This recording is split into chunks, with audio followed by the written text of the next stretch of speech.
The doorbell rang just as I set the carving knife on the china we use once a year.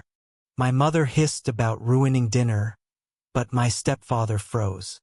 The homeless man outside did not beg for money. He simply asked if I still folded napkins the same way, then slipped my company's access card into my hand. I realized this was not charity. It was an old debt returning. And letting him in meant starting the biggest revenge of my life. My name is Chloe Gonzalez, and I am 29 years old. I was standing in my mother's kitchen in Marston Ridge, Colorado, staring at a turkey that looked like it had been varnished for a magazine cover. The house smelled of sage, roasted fat, and aggressive perfectionism. It was 4 in the afternoon on Thanksgiving, and I was already exhausted. My mother, Dana Hart, was currently vibrating with a frequency of anxiety that could probably shatter glass. She adjusted the centerpiece of dried gourds and autumn leaves for the 5th time in 10 minutes. She wanted everything to be perfect. No, that is not quite right. She wanted everything to look perfect. There is a difference. In this house, appearances were the only currency that mattered. Graham Vale, my stepfather, sat in the living room. He was not helping. He never helped. He monitored. Graham was a man who occupied space with the heavy silent authority of a bank vault door. He was a senior executive at a major financial firm, and he brought that energy home every single night. He did not need to raise his voice to control the temperature of a room. He just had to exist in it. I placed the carving knife down on the china platter. This was the good china, the stuff we were only allowed to use once a year. The rest of the time it sat behind glass in the cabinet, gathering dust and judgment. Mom snapped her fingers at me. "Chloe, the napkins," she said. Her voice was tight. "Are you doing the fanfold or the bishop's hat?" Graham prefers the bishop's hat. It looks more dignified. I looked at the linen napkin in my hand. I wanted to tell her that Graham probably did not care about napkin architecture, but I knew that was a lie. Graham noticed everything. He noticed if the blinds were drawn unevenly. He noticed if I gained 3 pounds. He noticed if the world did not bend exactly to his specifications. "I am doing the fan." "Mom," I said, "it is festive." Mom sighed. It was a tragic sound, as if I had just announced I was joining a circus. "Fine. Just make sure the edges are crisp. Leo, get off your phone and put on a tie." My younger brother, Leo, was draped over the sofa like a discarded coat. He was 17 and currently operating on a delay of about 5 seconds for any incoming audio. He did not look up from his screen. "I am texting Grandma." Leo lied. He was definitely playing a game. Graham turned a page of his newspaper. The sound was sharp in the quiet room. "Leo, listen to your mother," he said without looking up. Leo sat up instantly. He scrambled off the sofa and headed for the stairs. That was the Graham effect. I went back to the napkins. 1 fold, 2 folds, press the crease. It was a rhythm I could lose myself in. I needed to lose myself. My job at Kestrel Ridge Capital had become a nightmare over the last 6 months. A slow-motion car crash of passive-aggressive emails and vanishing responsibilities. I was a risk control specialist, but lately I felt more like a risk myself, a liability to be managed. And then the doorbell rang. It was a jarring sound. It cut right through the smell of turkey and the tension. Mom froze. "Who is that?" "We are not expecting anyone. It is Thanksgiving. People should be with their families." I wiped my hands on a towel. "Maybe it is a delivery," I said. "I will get it," Graham said. He stood up. He smoothed the front of his cashmere sweater. He moved with the slow, deliberate confidence of a man who owned the ground he walked on. I followed him into the foyer, mostly because I wanted to escape the kitchen and Mom's critical eye for napkin creases. Leo hovered at the top of the stairs, tie half-tied, watching. Graham opened the front door. The air that rushed in was biting cold. It carried the scent of snow and pine needles, and standing on the porch was a man who looked like he had walked through a hurricane to get here.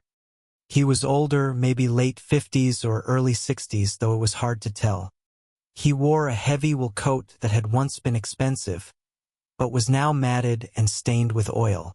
His shoes were split at the seams, revealing gray wool socks underneath. His beard was a thicket of gray and white, unkempt, but not wild. He was shivering. It was subtle, a vibration in his frame that he was trying to suppress. Graham did not recoil. He did not slam the door. He just stood there blocking the entrance with his broad shoulders. "Can I help you?" Graham asked. His tone was polite, distant. The voice you use for a telemarketer you're about to hang up on. The man looked up. His eyes were startlingly clear. They were not the glazed eyes of an addict or the frantic eyes of the mentally unstable. They were sharp, intelligent, and incredibly tired. "I apologize for the intrusion," the man said. His voice was raspy, like dry leaves scraping over pavement. "I smelled the food. I have not eaten in 2 days. I am not asking for money. I just wondered if you had any scraps. Anything at all." Mom appeared behind me. She gasped. A sound of pure, unfiltered social horror. "Graham, close the door." She whispered loud enough for the neighbors to hear. "He could be dangerous. You do not know who he is. We have children in the house." "I am 29. Mom," I muttered. Graham ignored her. He looked the man up and down. He was assessing him, calculating the risk. I stepped forward. The cold air felt good against my flushed face. "Wait," I said, "we have plenty of food. Way too much turkey. I can make him a plate to go." It was the logical solution, the charitable solution. It kept the scary reality of the world on the porch and kept our perfect warm bubble intact. Graham turned his head slightly. He looked at me. It was a look of mild disappointment, as if I had failed a test I did not know I was taking. "On Thanksgiving," Graham said smoothly, "we do not turn people away on Thanksgiving. Chloe, that is not who we are." He turned back to the man and stepped aside. The gesture was grand, theatrical. "Come in," Graham said. "Join us." Mom looked like she was going to faint. "Graham," she hissed. "It is fine, Dana," Graham said, his voice dropping to that final absolute register, set another place at the table. The man hesitated. He looked at Graham, then at Mom, and finally at me. He did not look grateful. That was what struck me. Most people in his position would be bowing and scraping, overflowing with thank you. This man just nodded, a single sharp dip of his chin. "Thank you," he said. He stepped over the threshold. The smell hit me then. It was the smell of damp wool, old sweat, and wood smoke. It clashed violently with the aroma of the roasting turkey. He brought the outside world into our sanctuary, and it felt like a violation. "Let me take your coat," I said automatically. He shook his head. "I will keep it on if you do not mind. I am still cold." "Of course," I said. He walked into the living room. He did not wait to be guided. He moved to the center of the room and looked around. He did not look like a guest marveling at the architecture. He looked like an inspector. He looked at the fireplace. He looked at the high vate ceilings. He looked at the family photos arranged on the mantel. It was eerie. He moved as if he knew exactly where the furniture would be. He did not bump into the ottoman. He skirted the edge of the rug where it always curled up. Mom was in the kitchen furiously whispering to Graham. I could hear snippets of it. "Insane, dirty, disease. Why would you do this?" I stayed in the living room with the stranger. "I am Chloe," I said. He turned to me. He studied my face. It was an intense scrutiny, like he was trying to find a pattern in chaos. "I know," he said. My stomach did a small cold flip. "You know, you look like the pictures," he said quickly. He gestured vaguely toward the mantel. Right. Of course, he held out a hand. His skin was rough, chapped red from the wind. His fingernails were dirty, but trimmed short. I noticed something. Then, on his left wrist, there was a strip of paler skin, a tan line. It was the distinct shape of a heavy, expensive watch, a Rolex or a Breitling, the kind of watch Graham wore, and on his right ring finger he wore a gold band. It was scratched and battered, but it was solid gold. I looked closer as he lowered his hand. There were initials engraved on it, but they were worn down to almost nothing. I thought I saw an S, maybe an M. I should wash up, he said. Before I sit down, the guest bathroom is just down the hall on the left. I said, I know. He said again. He stopped. He seemed to catch himself. Standard layout, he added. Most of these houses in Marston Ridge are the same. He walked past me toward the hallway. As he passed, he stumbled slightly. He was weak. I reached out to steady him, grabbing his arm. Careful, I said. He gripped my forearm.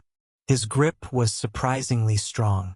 For a second, we were locked there, close enough that I could see the gray stubble on his cheeks and the broken capillaries in his nose. He leaned in. The smell of wood smoke was overpowering. Chloe, he whispered. He did not say it like a question. He did not say it like a greeting. He said it like an anchor. He said it with a familiarity that made the hair on the back of my neck stand up. Do you still fold the napkins like that? He asked. I froze. What? He let go of my arm, but as his hand slid away, I felt something hard and plastic press against my palm. He guided my hand toward the pocket of my cardigan. Take it, he breathed. It happened so fast. 1 second he was holding my arm. The next he was moving down the hall toward the bathroom, his heavy boots thewing against the hardwood floor. I stood there stunned. I looked toward the kitchen. Mom and Graham were still arguing in hushed tones. Leah was coming down the stairs, staring at the stranger's back with wide eyes. I shoved my hand into my pocket. My fingers curled around a small rectangular object. I pulled it out, shielding it with my body so no one else could see. It was a white plastic card, a key card. I stared at it. The logo printed in blue and silver on the front was unmistakable. It was a stylized hawk in flight, Kestrel Ridge Capital. My blood ran cold. This was my company. This was the firm where I had spent the last 5 years of my life. The firm where Graham was a member of the board. I turned the card over. It was not a standard employee badge. It did not have a photo. It was a Heil access key, the kind used for secure server rooms and executive suite. The kind of card that did not just open doors. It opened archives. It was old. The plastic was yellowed at the edges, but the magnetic strip looked intact. Why did a homeless man have a corporate access card for a billion-dollar financial firm? I looked down the hall. The bathroom door clicked shut. I heard Graham's footsteps approaching.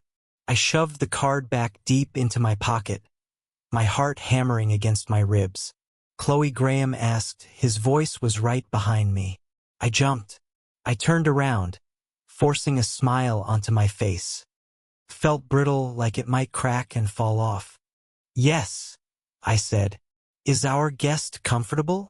Graham asked. He was watching me. His eyes were dark, unreadable. He looked at my hand, the one that was still buried in my pocket. He went to wash up, I said. Good, Graham said. He stepped closer. He was too close. He smelled of expensive cologne and scotch. You look pale, Chloe, he said softly. Is something wrong? Nothing, I said. Just hungry. Graham smiled. It did not reach his eyes. Let us eat. Then he said, we do not want the turkey to get cold. He turned and walked toward the dining room. I watched him go. I felt the sharp edge of the key card digging into my hip through the fabric of my pocket. A homeless man had just walked into our house. He knew my name. He knew the layout of the hallway. And he had just handed me a key to the place that paid my salary. This was not a random act of charity. This was a delivery. I looked at the bathroom door again. I had no idea who that man really was. But as I walked into the dining room to take my seat, I knew one thing for certain. If I kept quiet, I was safe. If I asked questions, I was in danger. And looking at the back of Graham's neck as he took his seat at the head of the table, looking like a king on his throne, I realized something else. I was absolutely going to ask questions. Graham looked up as I sat down. His gaze drilled into me. It was a look of pure predatory warning. It said without words, "Do not ruin this night." But looking at the empty chair where the stranger would sit, I knew the night was already ruined. The only question now was how much damage we were all going to take before dessert. I sat at the dining table and watched the steam rise from the green bean casserole. It was perfectly arranged, topped with those crispy fried onions that come in a can, the kind my mother insisted on buying because they represented a specific brand of domestic stability. To anyone looking through the window, we were the American dream personified. A handsome stepfather at the head of the table, a devoted mother fluttering about, a teenage son, and a professional daughter, all about to share a meal with a less fortunate soul. But I knew better. I knew that the porcelain was cold to the touch. I knew that the conversation was going to be a minefield. And I knew that I hated family dinners. I hate them because they require a suspension of disbelief that I can no longer muster. I work in risk management. My entire career is built on the premise that people lie, that systems fail, and that if you look at a set of numbers long enough, they will eventually confess their sins. I am a data risk control specialist at Kestrel Ridge Capital. It sounds impressive at cocktail parties, but in reality, it means I am the person everyone in the office avoids making eye contact with near the coffee machine. I am not a girl with a heart of gold. I am not the heroine in a Hallmark movie who saves the family business with pluck and optimism. I am tired. I am 29 years old, and I feel like I have been fighting a war of attrition for the last 5 years. Kestrel Ridge Capital is a shark tank wrapped in expensive glass and polished steel. It is the kind of place that talks loudly about corporate responsibility and diversity initiatives while quietly purging anyone who asks the wrong questions. I learned this the hard way. 6 months ago, I was reviewing a quarterly audit for the mid-cap investment division. It was routine work, dull work, the kind of work you do with a podcast playing in one ear. But then I saw it. A series of transaction logs that did not sync up with the server timestamps. It was a discrepancy of milliseconds. Something most people would write off as a glitch. But I do not believe in glitches. I dug deeper. I found that the metadata on those files had been scrubbed. Someone had gone in, altered the trade execution times, and then tried to cover their tracks. I did what I was supposed to do. I flagged it. I wrote a report. I sent it to my direct supervisor, a man named Marcus, who wore suits that cost more than my car and smiled with too many teeth. 2 days later, I was called into his office. He did not talk about the data. He talked about my stress levels. He asked if I was sleeping well. He suggested that perhaps I was overworking myself, that I was seeing patterns where there was only static. He called it paranoia. He called it burnout. And then, with a smile that never reached his eyes, he removed me from the project. Since then, I have been a ghost in my own office. I was moved to a desk near the printer, away from the windows. My login credentials for the higher tier servers were revoked without explanation. And just yesterday, right before I left for the holiday weekend, I received an email. It was flagged as high priority. Subject: departmental restructuring and compliance review. My name was on the attached list. It was under a column titled Positions Under Review. It was a soft threat. A polite way of saying that, after the holidays, I should probably start updating my resume. They were squeezing me out. They wanted me to quit so they would not have to pay severance. I looked up from my plate and saw Graham watching me. He was smiling, but his eyes were flat. He knew. I did not know how he knew, but Graham Vale always knew when a weakness had presented itself.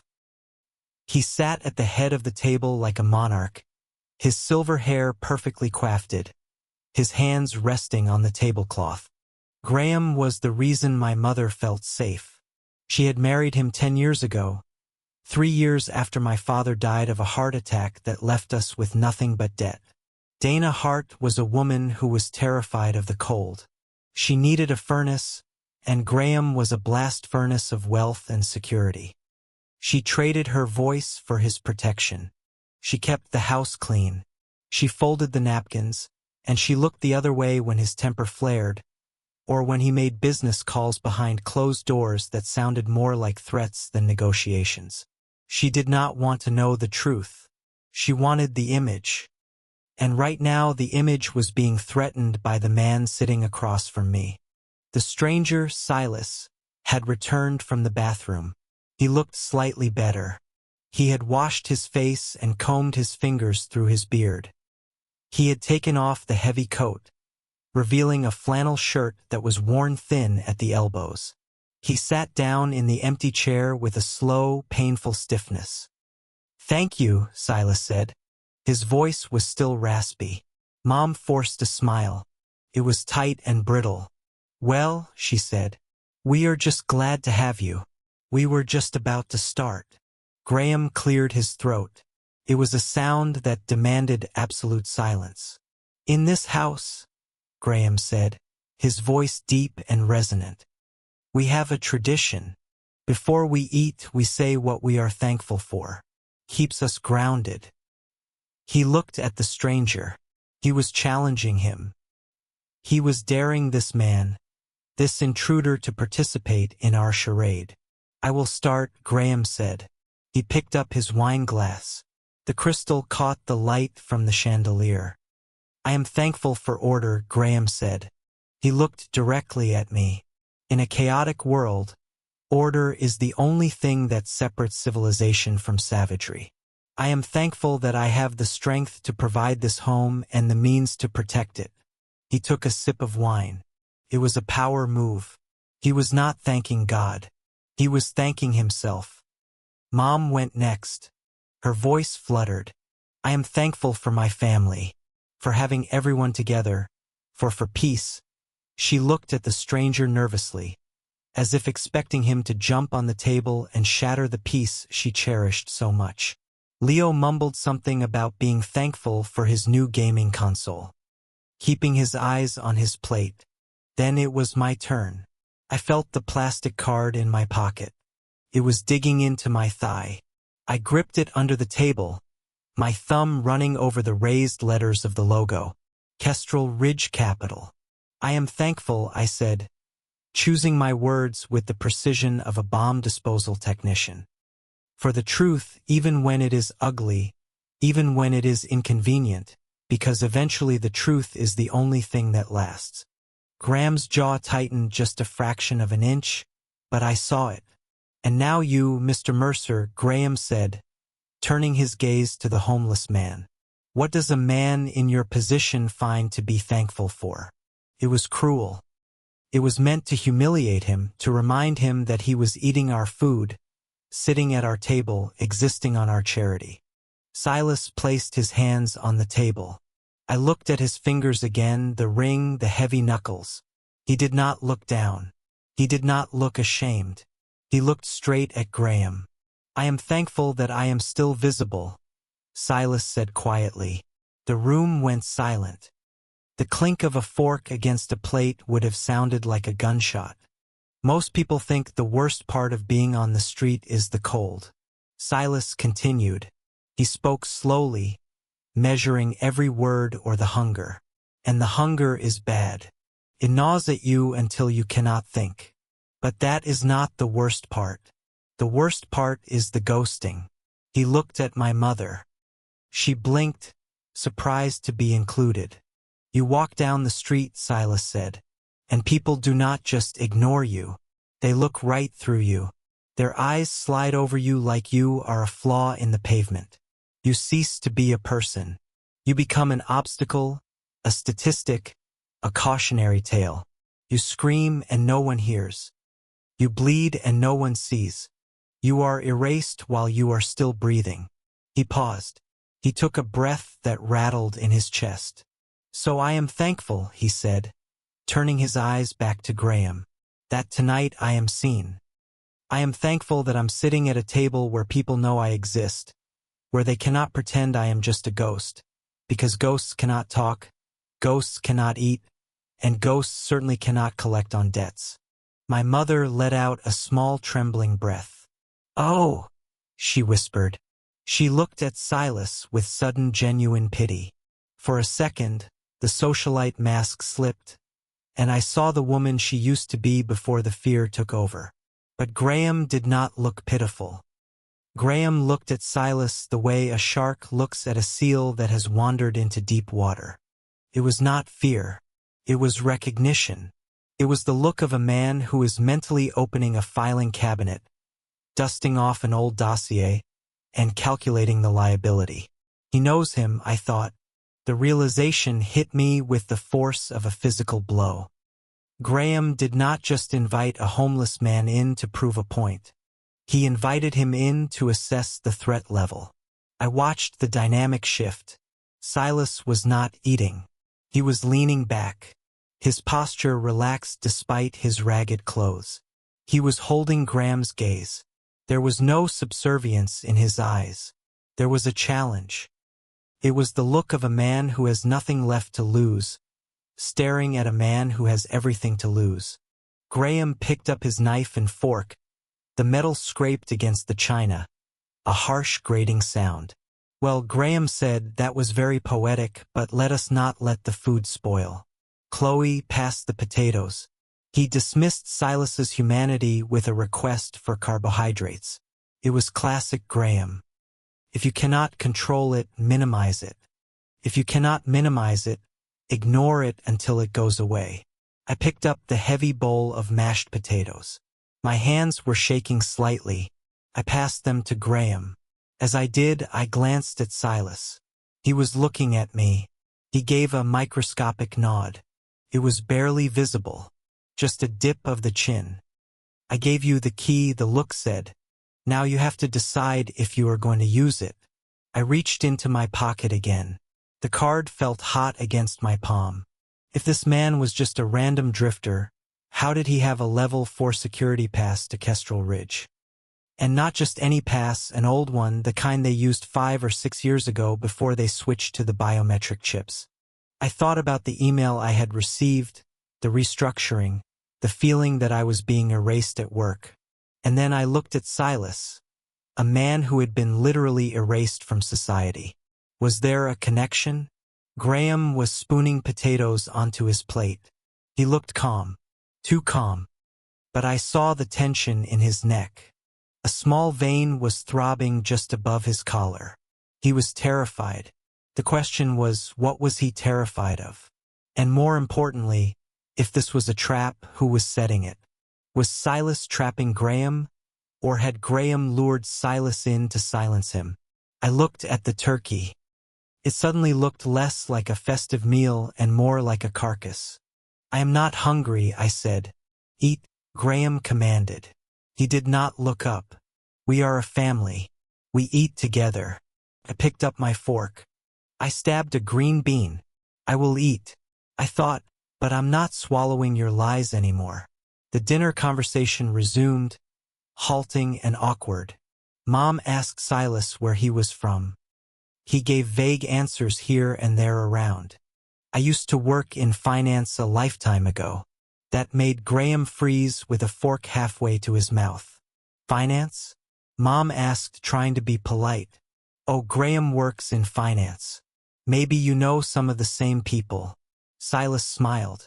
It was a wolfish smile behind the gray beard. I am sure we do. Silas said the world is a very small place. Mrs. Vale, especially when you get to the top. The air gets thin. Everyone knows everyone else's breathing patterns. Graham dropped his fork, clattered onto his plate. Clumsy of me, Graham muttered. He reached for his wine glass and drained it in one swallow. I watched them, the two men, the king and the pauper, the executive and the exile. And sitting there, gripping the plastic key card, I realized that the distance between them was not measured in money. It was measured in secrets. And I was sitting right in the middle of the crossfire. I needed to know what was on that card. I needed to know what Silas knew. And I needed to know why my stepfather, a man who could freeze a boardroom with a glance, was currently sweating through his $3,000 cashmere sweater. I took a bite of turkey. It tasted like ash, but I chewed and swallowed. I needed my strength. Because Thanksgiving was over, the investigation had just begun. The silence in the dining room was heavy, a physical weight that pressed down on our chests. The only sound was the scrape of silver forks against fine china, a polite friction that grated on my nerves.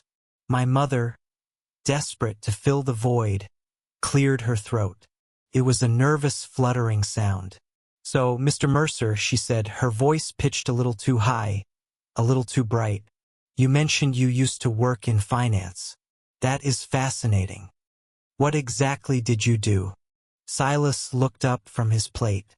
He had been eating methodically, not with the ravenous haste of a starving man, but with the focused precision of someone who knows the value of fuel.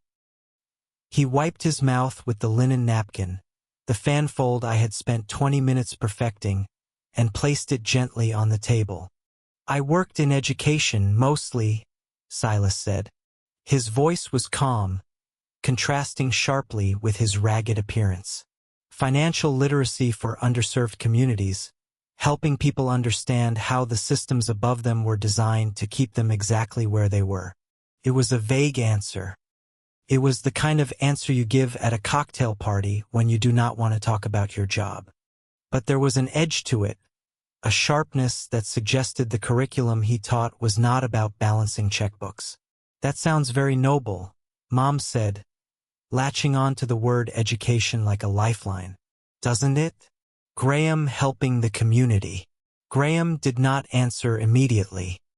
He was gripping his water glass. His knuckles were white. I watched his hand. Graham had hands that were usually manicured and relaxed. The hands of a man who signed checks and shook other expensive hands. Now they looked like claws. He was squeezing the crystal stem so hard I thought it might snap. "Noble," Graham said finally. The word sounded like he was spitting out a piece of gristle. It is certainly one word for it, though I have found that those who claim to help the community often end up helping themselves to the community's resources. Silas smiled. It was a cold, humorless expression that barely moved his beard. An interesting perspective.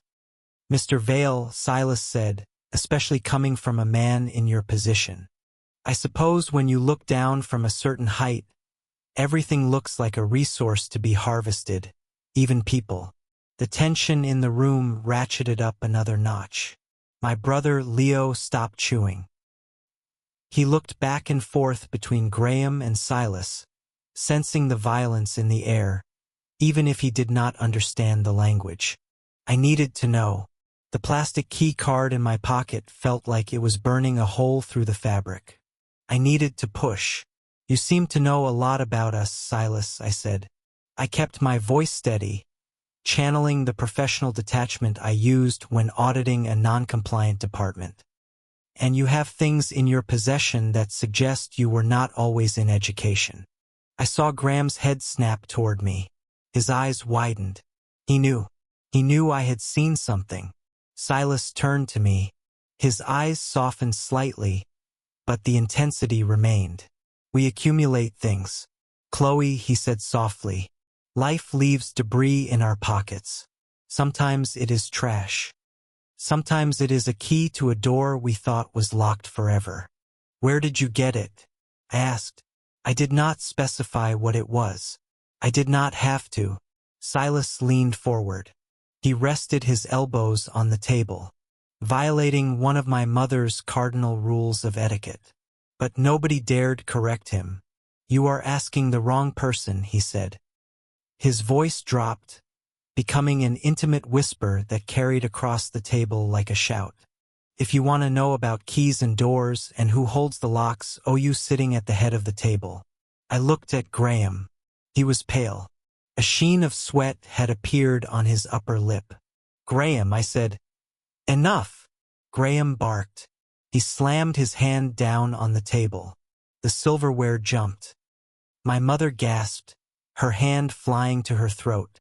"This is Thanksgiving," Graham announced, his voice trembling with a rage that felt disproportionate to the situation. "We are not going to interrogate a guest. We are going to eat. We are going to be grateful, and we are going to stop asking questions that do not concern us." It was not a request. It was an order. It was the voice of the executive who fires people before lunch and forgets their names by dinner. But the silence that followed was not obedient. It was terrified. And then a sound broke the stillness. It was a phone. Graham's phone. It was sitting face up on the table next to his wine glass. The screen lit up, cutting through the dim ambient lighting. I looked at it. The caller ID did not show a name. It just said unknown number. Graham stared at the phone like it was a bomb. He did not reach for it immediately. He hesitated. For a man who lived attached to his device, who took calls during funerals and weddings, his hesitation was screaming a confession. "Aren't you going to get that?" I asked. "It might be work." Graham snatched the phone. He did not answer it. He stabbed the side button, silencing the call, and then flipped the phone face down. "Spam," he muttered. "Just spam." I looked at Silas. He was watching the phone with a knowing look. "They are calling to check," Silas said. Graham looked up. "Check what? To see if the alarm has been triggered yet," Silas said. "Or maybe they are calling to tell you that a ghost has been spotted on the security cameras in the archive sector. Systems are funny like that. Graham, they have a memory even when you try to wipe them." Graham stood up. His chair scraped violently against the hardwood floor, a harsh screeching sound that made my teeth ache. "Get out," Graham said. He pointed a trembling finger at the door. "I tried to be charitable. I tried to be a good Christian. But you are insane. You are disturbing my family. Get out of my house." Mom stood up too, her napkin falling to the floor. "Graham, please," she pleaded. "Do not make a scene. He is just confused." "He is not confused," Dana Graham shouted. He turned on her, his face flushing a deep, ugly red. "He is a menace. He is a liar, and he is leaving now." Leo shrank back into the sofa cushions in the living room, his eyes wide. I sat frozen, my heart hammering against my ribs. The adrenaline was hitting my system, sharpening my vision. This was it. This was the moment the facade cracked. Silas did not stand up. He remained seated, looking up at Graham with an eerie calm. "I am not leaving," Silas said. Graham laughed. It was a manic, breathless sound. "You are not leaving. I will call the police.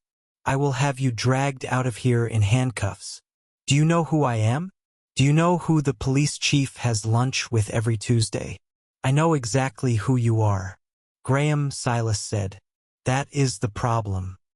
Silas reached into the inner pocket of his tattered coat. Graham flinched, stepping back as if Silas was reaching for a gun. But it was not a gun.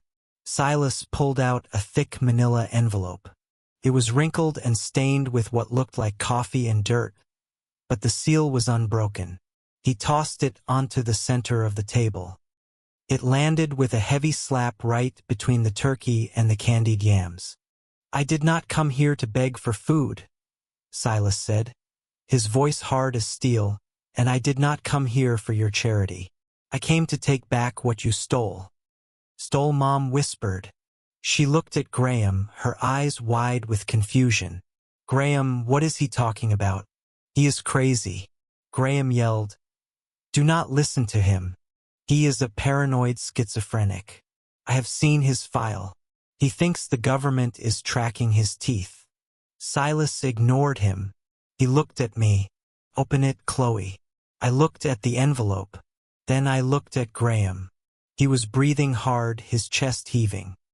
He looked like he wanted to lunge across the table and snatch the packet, but something was holding him back. Fear. He was terrified of touching it. I reached out. My hand was shaking, just a little. I picked up the envelope. The paper felt gritty. I tore open the top. Inside there was a stack of legal documents. I pulled them out. The paper was high quality, heavy bond, the kind used for official contracts. At the top of the first page there was a blue ink stamp. It read. I scanned the header. Irrevocable grantor trust.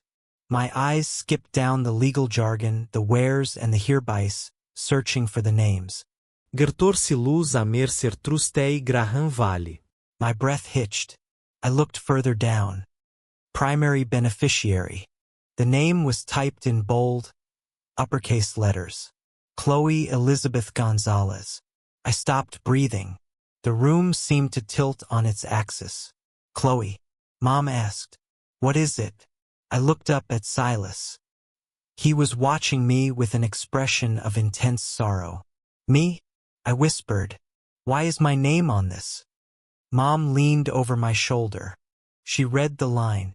Her hand flew to her mouth. Chloe, why? I do not understand. Graham's face had drained of all color. He looked like a corpse standing upright.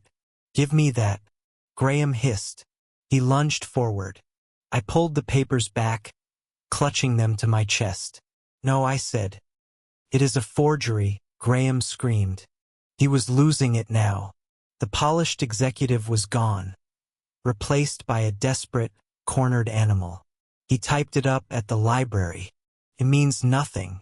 It is garbage. It is notarized, I said, my voice sounding strange to my own ears. I recognized the seal. I recognized the formatting. I worked in compliance. I knew what a real document looked like, and I knew what Graham's signature looked like. It was right there at the bottom of the page. Why, I asked Silas. I do not even know you. You knew me once, Silas said softly. When you were very small, before your father died, before Graham came into the picture and rewrote history. He looked at Graham. Tell her. Graham, tell her about the seed capital for Kestrel Ridge. Tell her whose money built the office you sit in. Tell her whose patent algorithms run the trading floor. Graham was shaking. He looked at the door, then back at us. He is lying, Graham said. His voice was a low growl. He was an employee, a low-level analyst who got fired for embezzlement. He stole from the company. He stole from us. I looked at the papers again. The date was from 10 years ago, right around the time Graham married my mother, right around the time our lives suddenly got easier, when the debts disappeared and the new cars appeared. The beneficiary is me. I said, my mind racing, not Mom, me. Because I knew Dana would never leave him, Silas said, not looking at my mother. I knew Graham would control her, but I hoped that if I put it in your name, held in trust until you were 30, he could not touch it. He paused. I was wrong. He found a way to touch it anyway. He found a way to make me disappear so he could become the trustee. And now that you are turning 30 next month, he is preparing to close the trust and transfer the assets to himself. Liar. Graham shrieked. He grabbed a wine bottle by the neck. For a second, I thought he was going to swing it. Get out of my house. Graham roared. The room was vibrating with violence. My mother was sobbing now. A quiet, broken sound. Silas stood up slowly. He did not flinch at the bottle. He looked at Graham with absolute contempt. He turned to the door. He buttoned his ragged coat with dignified slowness. I am leaving, Silas said. He walked to the entryway. Graham stood panting. the wine bottle dangling from his hand. But before Silas opened the door, he turned back. He looked at Graham, then at the house, the high ceilings, the expensive art, the perfect fan-folded napkins. "You keep telling me to leave your house, Graham," Silas said. He pointed a dirty finger at the papers in my hand. "But if you read Clause 4, Section B, you will see the truth." Silas's eyes locked onto mine. "This is not his house," he said. "No, it is hers." He opened the door and walked out into the cold Thanksgiving night, leaving us alone with the turkey, the lies, and the piece of paper that had just destroyed our lives. I did not let him walk into the dark. The moment the heavy oak door clicked shut behind Silas Mercer, the spell of paralysis in the dining room broke. Graham was still standing there, his chest heaving, clutching the neck of the Pen Noir bottle like a club. My mother was weeping into her hands. I did not look at them. I turned and ran. I threw open the front door and stepped out into the biting Colorado air. The wind cut through my thin sweater, but I did not feel it. Silas was already halfway down the driveway, his gait uneven, his head bowed against the gale. "Silas," I shouted. He did not stop. He kept walking, a solitary shadow moving toward the Treant. I ran down the steps, my heels clicking loudly on the frozen pavement. I caught up to him just as he reached the brick pillar of the gate. I grabbed the sleeve of his coat. The wool was damp and smelled of old rain. "Stop," I said, gasping for breath. "You cannot just drop a bomb like that and walk away." Silas turned. Under the porch lights, he looked even older than he had inside. The adrenaline that had sustained him during the confrontation with Graham was fading, leaving him shaking. His hands were trembling violently. "I did not drop a bomb. Chloe," he said, his voice thin. "I just returned a piece of mail." I looked back at the house through the large bay window. I could see Graham moving. He was pacing. "We cannot talk here," I said. "If he comes out, he will call the police or worse." I pulled him toward the side of the house. There was a service entrance off the kitchen, a mudroom where we kept the muddy boots and the recycling bins. It was unglamorous, but it was out of the line of sight from the dining room. Silas resisted for a second, then slumped. He let me lead him. We stumbled into the mudroom.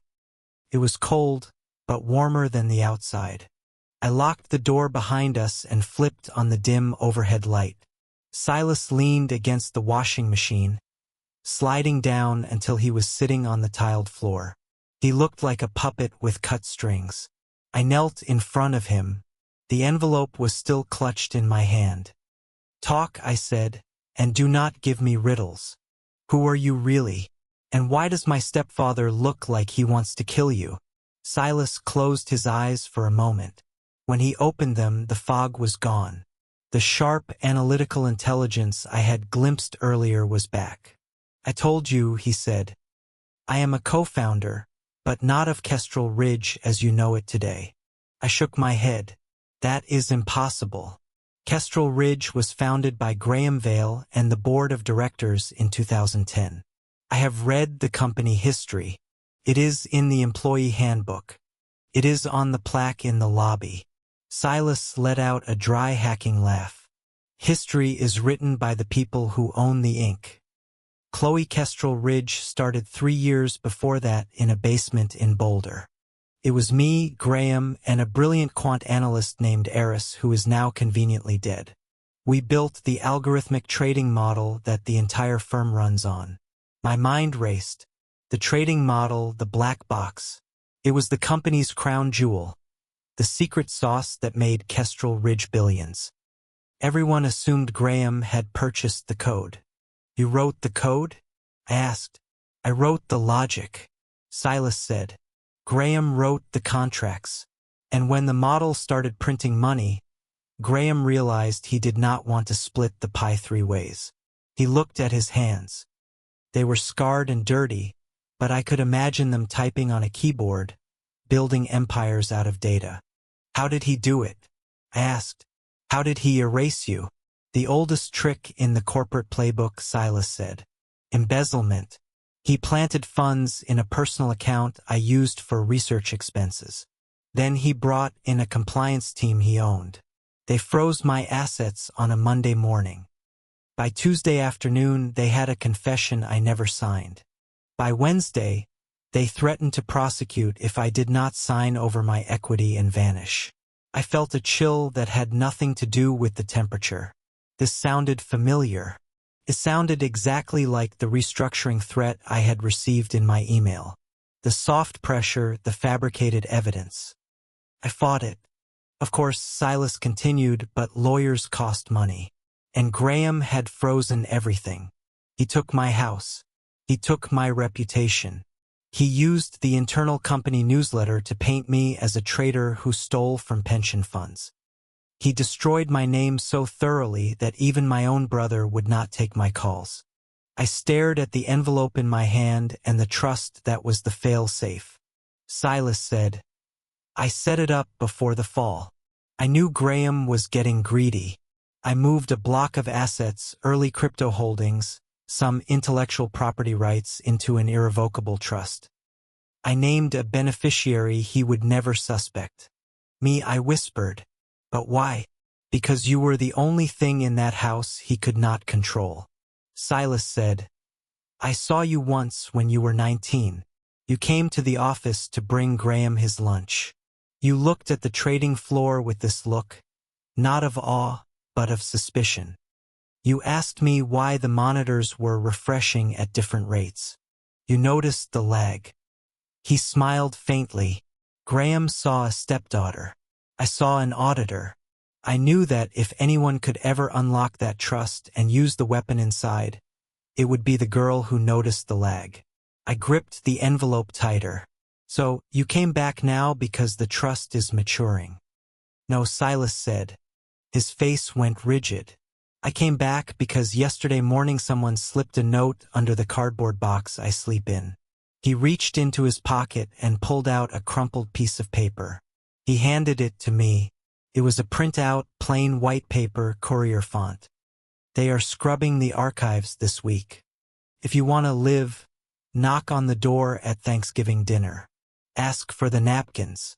I read it twice. My heart hammered against my ribs. This was not just about money. Someone knew Silas was alive. Someone knew he was a threat, and someone wanted him to come here to this house tonight. Who sent this? I asked. I do not know, Silas said. But whoever it is, they know Graham's schedule and they know I am running out of time. Suddenly, the door to the kitchen swung open. I jumped, shoving the note behind my back. My mother stood there. She looked small in the doorway, wringing her hands in her apron. Her eyes were red. Chloe, she whispered, Graham is looking for you. He is on the phone with security. She looked at Silas, huddled on the floor by the washing machine. Her expression wavered between disgust and recognition. Is it true? She asked. Her voice was trembling. What he said at the table. I stood up. Mom, listen to me. This man is not crazy. He knows things about the company. He knows things about Graham. He is a con artist. Chloe, Mom hissed, stepping into the mudroom and closing the door behind her. Look at him. He smells like a sewer. Graham says he is dangerous. Graham is lying. Mom, I snapped. Since when does Graham tell the truth about anything? Since when does he not manipulate every single conversation to win? Mom flinched. She looked at Silas again. I remember you, she said softly. Silas looked up. Hello, Dana. You came to the wedding. Mom said you wore a blue suit. You gave us the silver candlesticks. Silas nodded. I did. Graham sold them a month later. Mom put a hand to her mouth. Graham told me you were in prison. He told me you hurt a child. Silas closed his eyes. That is a new one. He usually sticks to financial crimes. It is more on brand. Mom looked at me. Her eyes were pleading. She wanted me to tell her it was okay to go back to the dining room. She wanted me to tell her that the pie was ready and the nightmare was over, but I could not do that. "Mom," I said, holding up the envelope, "this is legal. It is real. There is a trust fund in my name. Graham has been hiding it for 10 years. Mom shook her head. "No, Graham takes care of us. He pays the mortgage. He paid for your college. Chloe, he paid for my college with my own money." I realized it as I said it. The generosity, the tuition checks, it was all coming from the assets he had stolen from Silas, or maybe even from the trust itself, siphoned off through fees. "Mom, please," I said, "just for once, do not choose the comfortable lie. Look at the facts." The kitchen door handle rattled. We all froze. The door swung open. Graham filled the frame. He had shed his jacket. His sleeves were rolled up. He did not look like a CEO anymore. He looked like a butcher. "Get away from him, Chloe," Graham said. His voice was terrifyingly calm. He stepped into the small room. The space instantly felt too small. I stood in front of Silas. "No." Graham looked at me. It was a look of pure, unadulterated hatred. I had never seen it before. I had seen annoyance. I had seen disappointment. But I had never seen him look at me like I was an enemy combatant. "Give me the envelope," Graham said. I put it behind my back. Graham took a step forward. "Dana, get her out of the way." Mom did not move. She was pressed against the dryer, her eyes wide. "Graham, stop." Mom whispered. "You are scaring me." "I am scaring you." Graham laughed. It was a sharp barking sound. "I am the only thing standing between this family and the street. Do you think this luxury comes free? Do you think the country club membership pays for itself? I did what I had to do. I did what was necessary." He admitted it. He did not even realize he was doing it. He was so arrogant, so used to controlling the narrative that he thought justification was the same as innocence. He turned his eyes to Silas. "You should have stayed dead." "Silas, I am not dead yet," Silas said from the floor, "and neither is the paper trail." Graham lunged. It was clumsy. He was a man of boardrooms, not bar fights. I sidestepped him, but he managed to grab my arm. His grip was bruising. "Give it to me," he shouted. I shoved him back. I was younger, faster, and fueled by a lifetime of suppressed rage. He stumbled back against the recycling bin, knocking over a stack of empty wine bottles. The crash was deafening. "Get out!" I screamed. Graham straightened up. He looked at the shattered glass, then at me. He smoothed his shirt. The mask slid back into place. "Fine," he said. "You want to play detective? Go ahead. Keep the papers. They are copies anyway. Without the original key, that trust is just a piece of paper and you will never find the key." I felt the heavy iron key in the envelope pressing against my spine. He did not know. He thought Silas only had the papers. He did not know about the physical key. Graham pointed a finger at me. "If you walk out of this room with him, Chloe, do not come back. You are fired. You are disowned. I will make sure you never work in this industry again. I will bury you. So deep in litigation, you will need a submarine to see the sun." I looked at him. I looked at the man who had demanded I fold my napkins into a bishop's hat while he stole millions from his partner. I looked at my mother.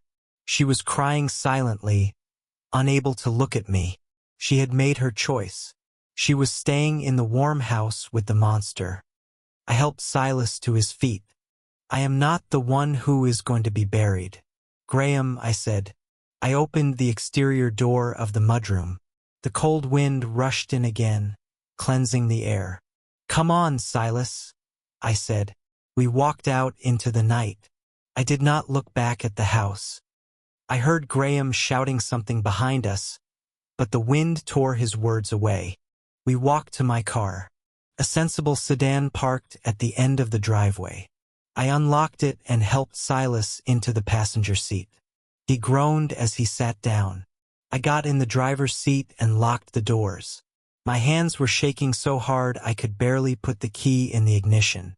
"Where are we going?" Silas asked. I started the engine. The heater kicked on. I looked at the envelope on my lap. I opened the flap and pulled out the small heavy iron key. It looked ancient. "You said I was the beneficiary." I said. Silas nodded. "You are. Then I am done being the victim." I said. "I put the car in gear." Silas looked at me. The shadows of the street lights played across his face. "You are not a random victim, Chloe," he said. His voice was grave.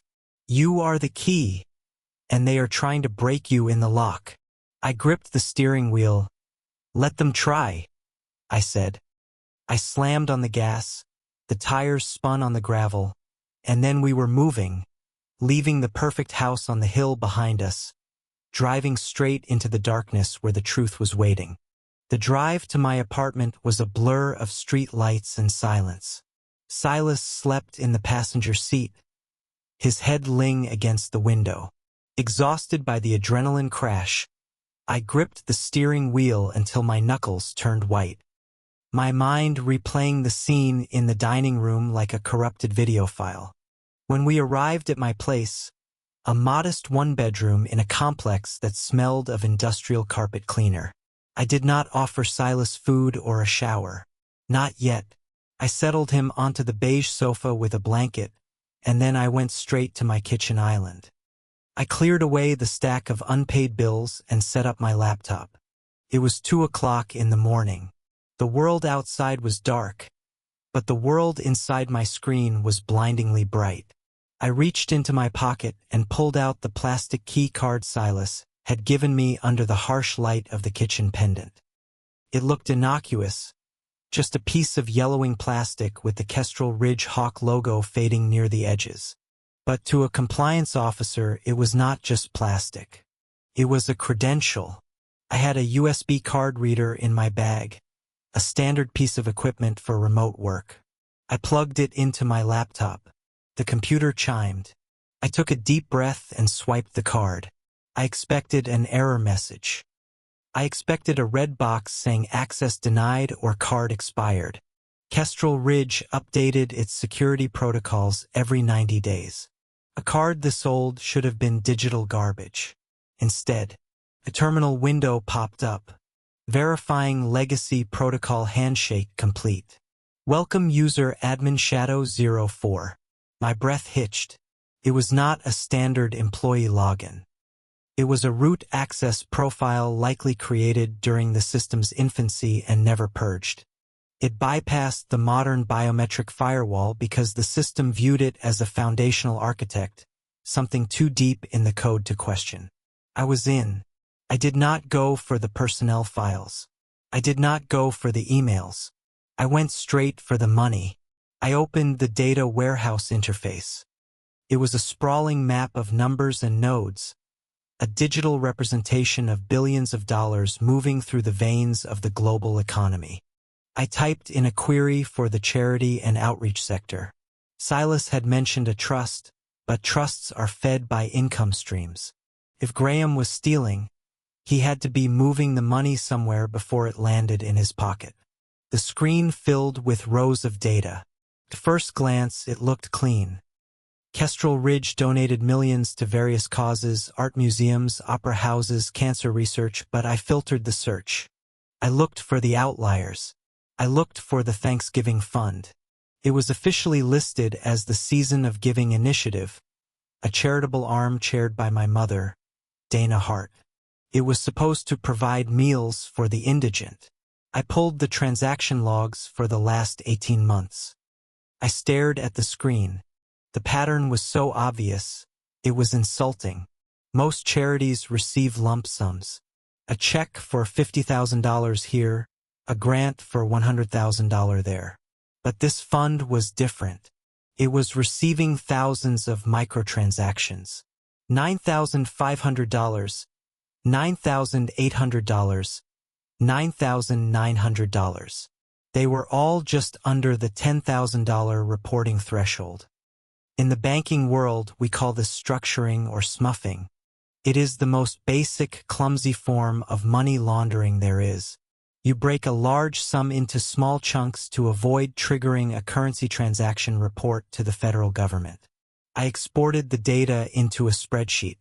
I ran a pivot table to sum the totals. In the last 18 months, the fund had processed $3,800,000, $3.8 million for turkeys. You could feed the entire state of Colorado for that. I traced the outflow. The money did not go to food banks. It went to 3 vendors: Blue Horizon Logistics, Peak Valley Consulting, and Terrorma Solutions. I opened a separate browser window and searched for these companies. They had no websites, no LinkedIn profiles. I pulled their registration documents from the Secretary of State database. They were all limited liability companies registered in Delaware to the same registered agent address, a mailbox in a strip mall, and the authorized signatory for all 3. It was not Graham. He was too smart for that. It was GV Holdings Trust. I clicked through the layers. It was like peeling a rotten onion. GV Holdings was managed by a law firm, but the billing address for the firm's retainer. It was my parents' house. I felt a wave of nausea. Graham was stealing money from the company's investment returns, funneling it into a charity that my mother unwittingly put her face on, breaking it down into small chunks to hide it from the IRS, and then washing it back to himself through shell companies. It was elegant. It was evil. And it was exactly the kind of thing I was supposed to catch. I remembered 6 months ago the project I was kicked off. I had flagged data irregularities in the nonprofit sector. I had told my boss Marcus that the timestamps on the charity transfers looked manipulated. I had been right. I had not been paranoid. I had been standing on top of a crime scene, and they had gaslit me into believing I was crazy to get me to step off. I looked up. Silas was standing in the doorway of the bedroom. He was wrapped in the blanket, looking like a biblical prophet who had lost his way. "You found it," he said. His voice was rough with sleep. I pointed at the screen. $3.8 million in 18 months, I said. Structuring shell companies. It is textbook laundering. Silas shuffled over and looked at the glowing rows of numbers. "That is just the skim," he said quietly. "That is his walking around money. The real theft is in the equity he stole from me. But this is the thread that unravels the sweater." I started taking screenshots. I did not trust the cloud. I did not trust the save button. I took physical photos of the screen with a digital camera I dug out of a drawer.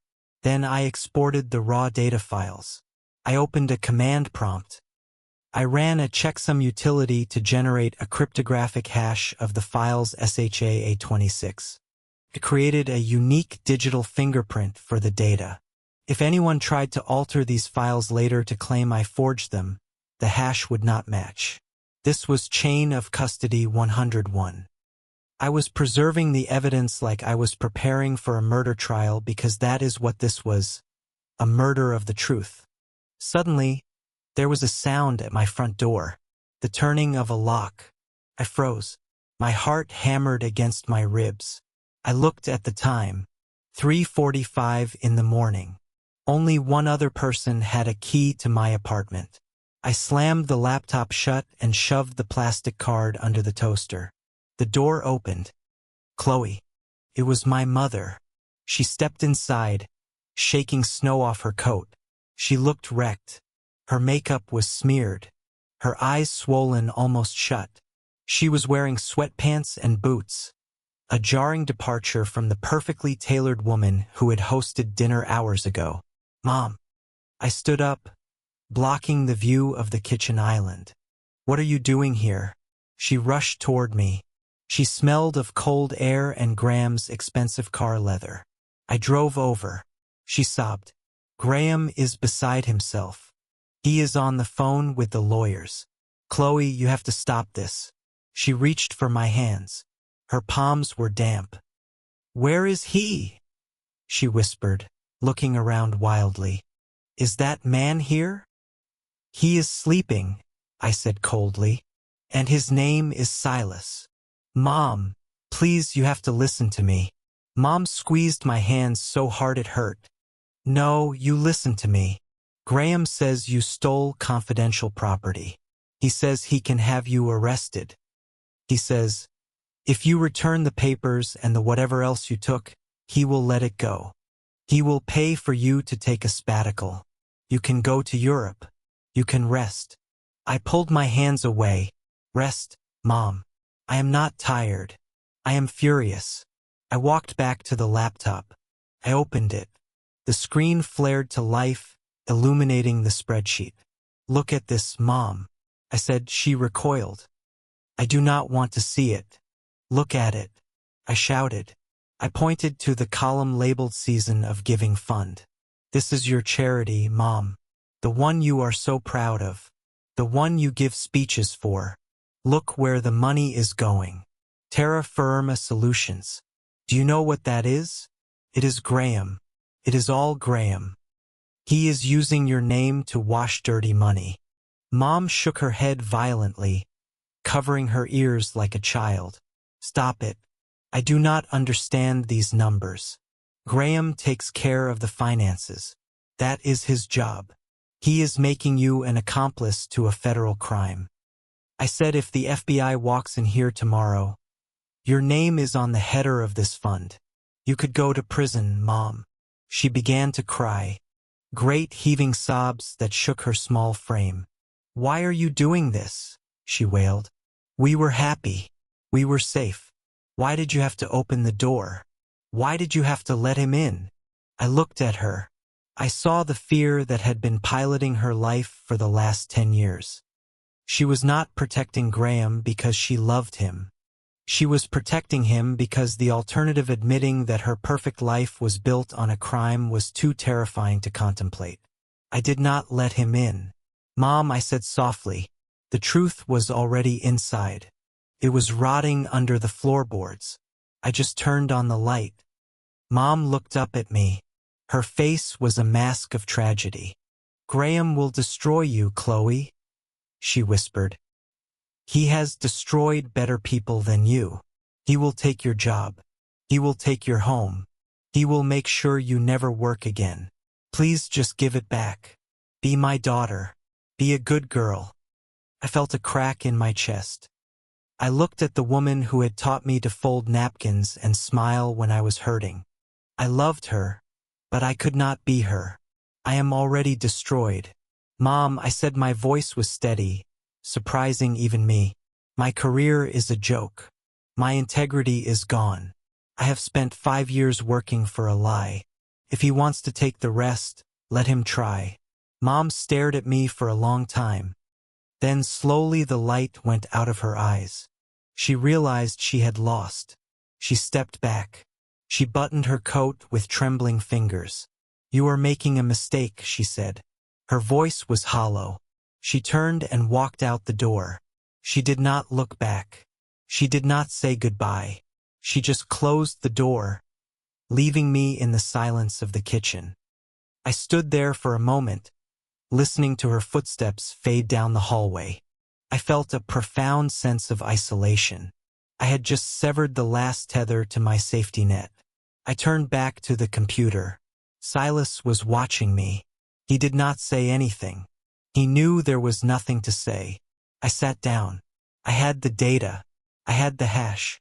But possession was not enough. If Graham came for me, and he would try to wipe my devices. He would try to physically take the evidence. I needed insurance. I opened a secure email client. I composed a new message to my personal email BCC. 3 journalists I trusted from industry conferences. Subject: Kestrel Ridge Capital, the Thanksgiving files, full dump. I attached the spreadsheet. I attached the screenshots. I attached the hash file and a text document explaining the chain of custody. Then I went to the scheduling options. I set the email to send in 72 hours, 3 days. I added a condition. If I logged in and clicked a specific link, the timer would reset. If I did not, if I was arrested, if I was hospitalized, or if I simply disappeared, the email would go out. It was a dead man's switch, a nuclear option. I clicked schedule.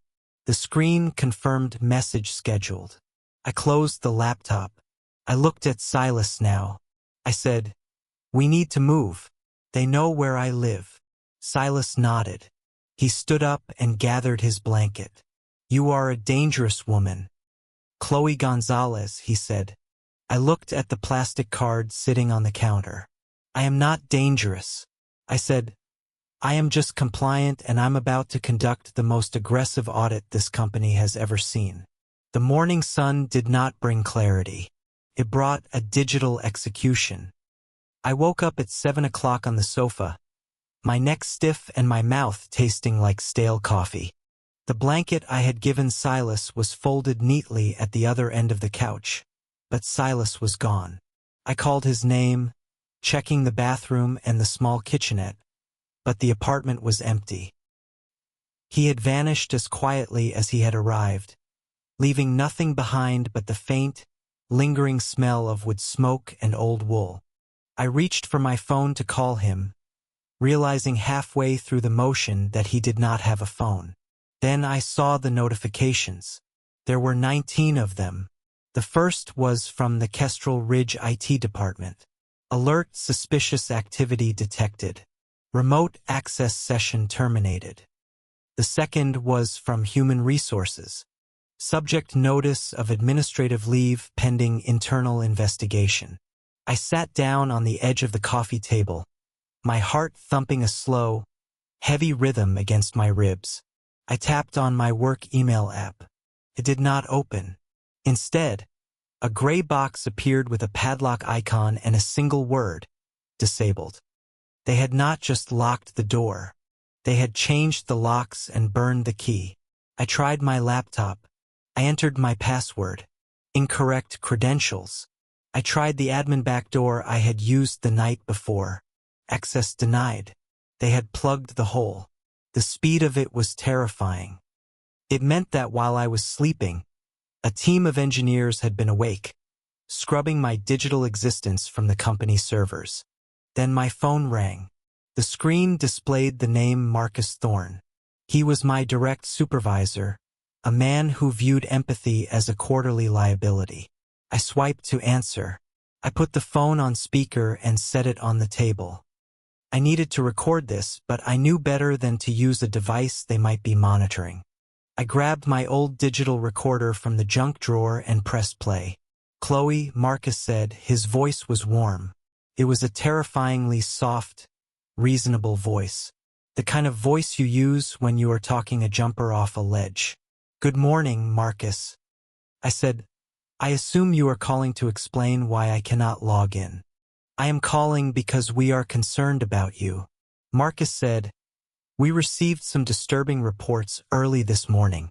Irregular login times, large data transfers flagged by the automated security protocols. It looks like a breakdown, Chloe. A breakdown." I repeated. "We know you have been under a lot of stress." Marcus continued. "The holiday season can be difficult, and with the recent performance reviews, well, we think you might be having a crisis. We are placing you on paid administrative leave effective immediately."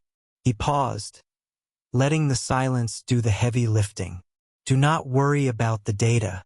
Chloe, we are scrubbing the breach. We are not going to press charges for corporate espionage. Provided you cooperate, we just want you to get well. Take some time, disconnect." He was not firing me. He was diagnosing me. He was framing my investigation as a mental health episode.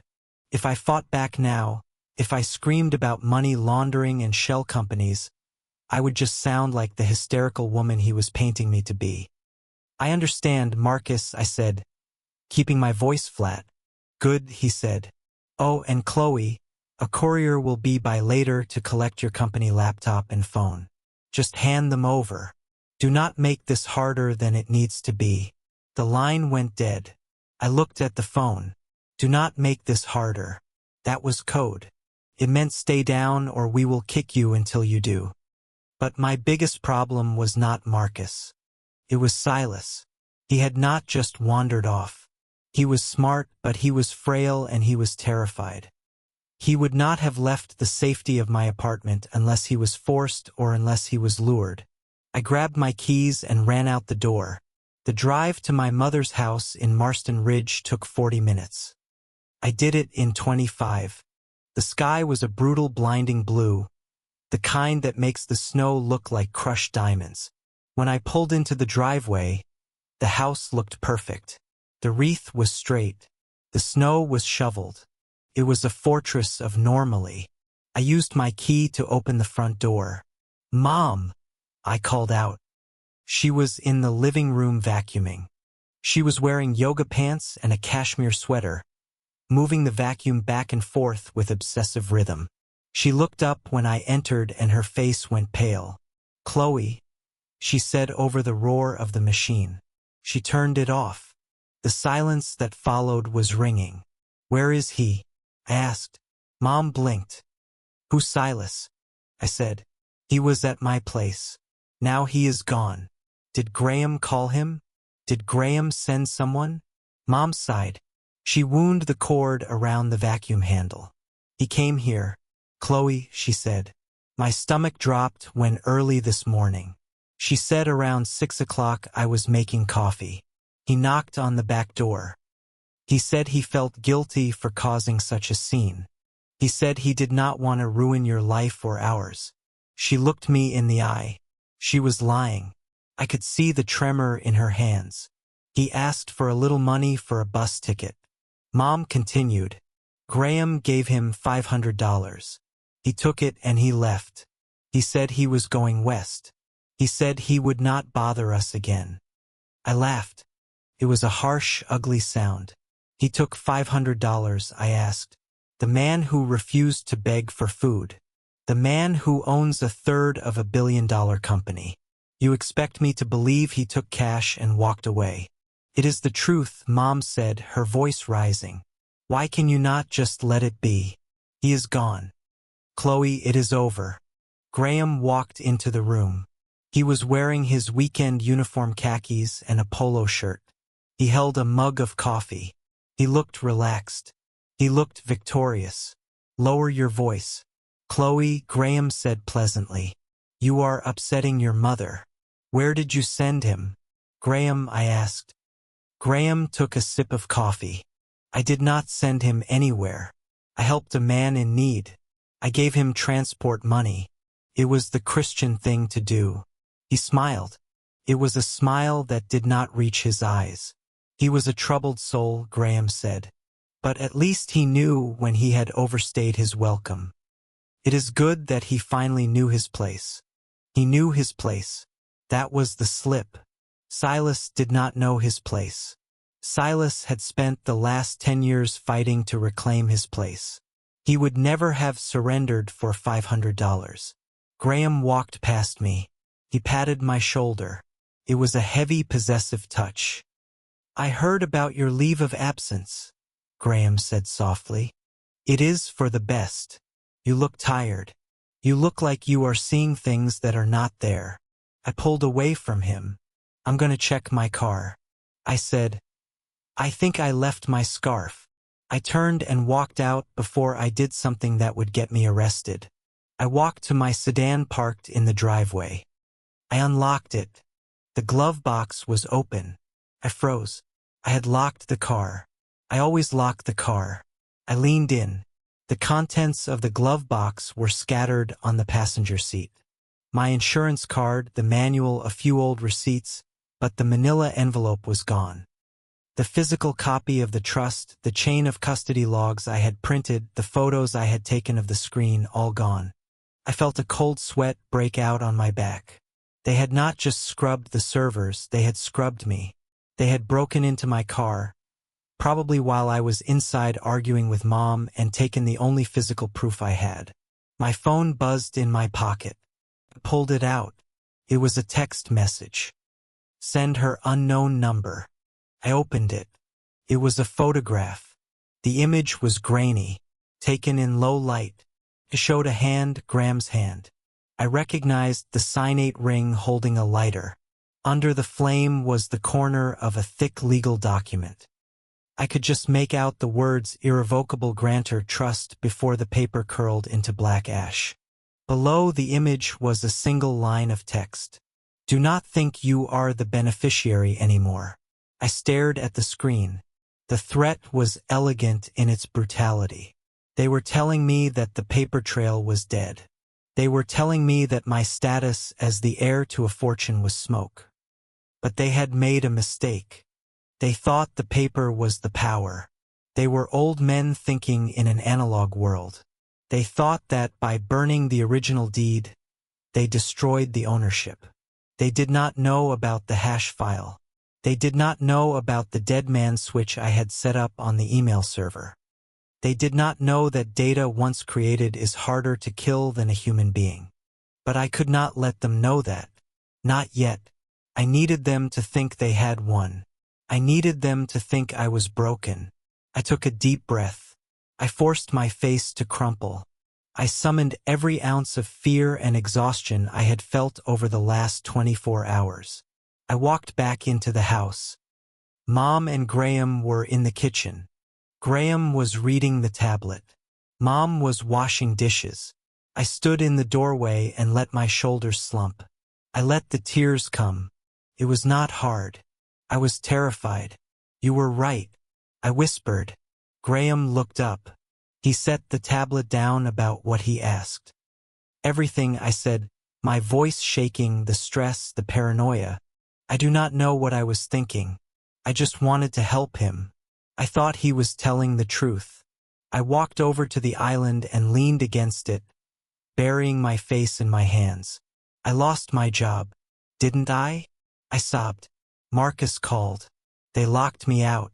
Graham stood up. He walked over to me. He put his arm around me. This time I did not pull away. I leaned into him. It made my skin crawl. But I did it. Shoo, Graham soothed. You did not lose your job. I will make a few calls. We will frame it as a medical leave. You just need rest. You need to stop chasing ghosts. He squeezed my shoulder. The papers were fake. Chloe, he said softly, I burned them to protect you. You do not want to be involved in a fraud investigation. I nodded against his chest. Thank you, I whispered. Mom turned around. She looked relieved. She looked like she had just been granted a stay of execution. Oh, Chloe, she said, I am so glad. We can fix this. We can just go back to normal. Normal, I repeated. Go upstairs, Graham said.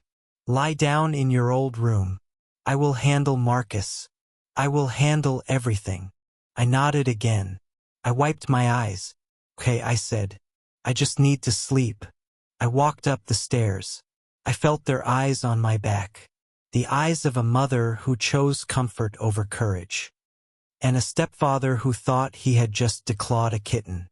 I entered my old bedroom. It was exactly as I had left it 10 years ago. The debate trophies on the shelf. The poster of the band I used to love. It was a shrine to a girl who no longer existed.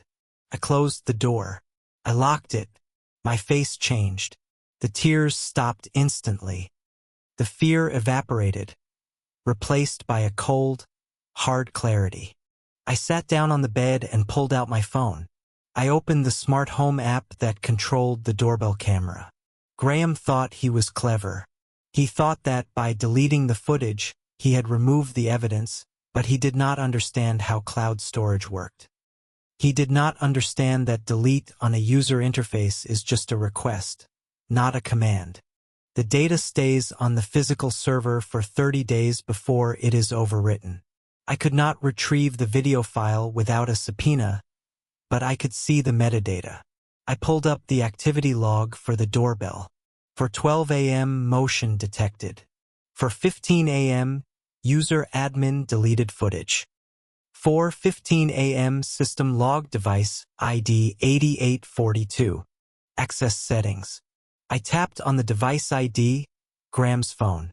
But that was not the smoking gun. The smoking gun was what happened at 4:12 in the morning. I looked at the bandwidth usage graph. Even without the video, the data stream showed a spike. Someone had come to the door. And then a second spike at 4:20. Motion detected backyard sensor. Graham said Silas left at 6. The log said someone went out the back door at 4:20. I opened the weather app history. It had snowed lightly starting at 5. If Silas had left at 4:20, his footprints would be covered by the snow. But if someone had dragged him or carried him, I went to the window. I looked down at the backyard. It was a pristine sheet of white, but near the treein where the snowplow piled the drifts from the road, there was a disturbance, a subtle unevenness in the white blanket. Graham had not sent Silas away on a bus. I looked at the phone again. I was not going to find Silas by crying. I was not going to find him by asking Graham. I was going to find him by following the digital breadcrumbs that arrogant men always leave behind because they think the world forgets as quickly as they do. I opened my encrypted email draft. The dead man switch.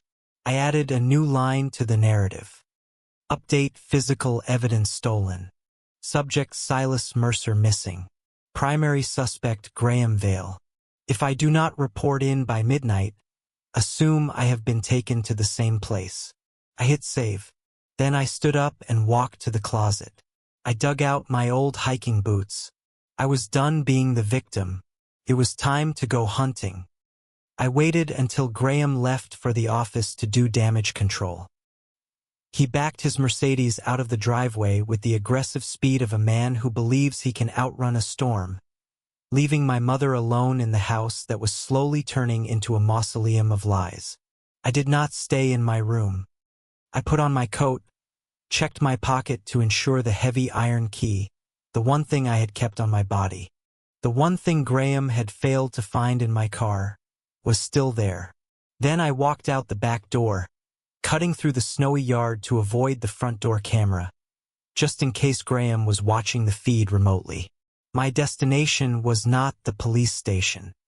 It was a small brick building in downtown Denver, sandwiched between an artisanal coffee shop and a dry cleaner. Patterson Finch. It was the law firm Silas had mentioned in the trust paperwork I had briefly scanned before Graham burned the copies. The clerk at the front desk looked at me with suspicion. I looked like a woman who had not slept in 24 hours because I was. But when I slapped the iron key on the counter and gave the account number Silas had made me memorize in the mudroom, her attitude shifted. Possession of the key was 9/10 of the law here. She led me to a private viewing room. She placed a long metal safety deposit box on the table and left me alone. My hands trembled as I inserted the key. I expected cash. I expected diamonds. I expected the kind of tangible wealth that people kill for in movies. But when I lifted the lid, there was only paper, the original trust deed. The ink was blue and fresh, preserved perfectly in the airless dark of the box. I began to read, and as I read, the floor of my reality fell away. The assets in the trust were not liquid. There were no bank accounts filled with millions of dollars.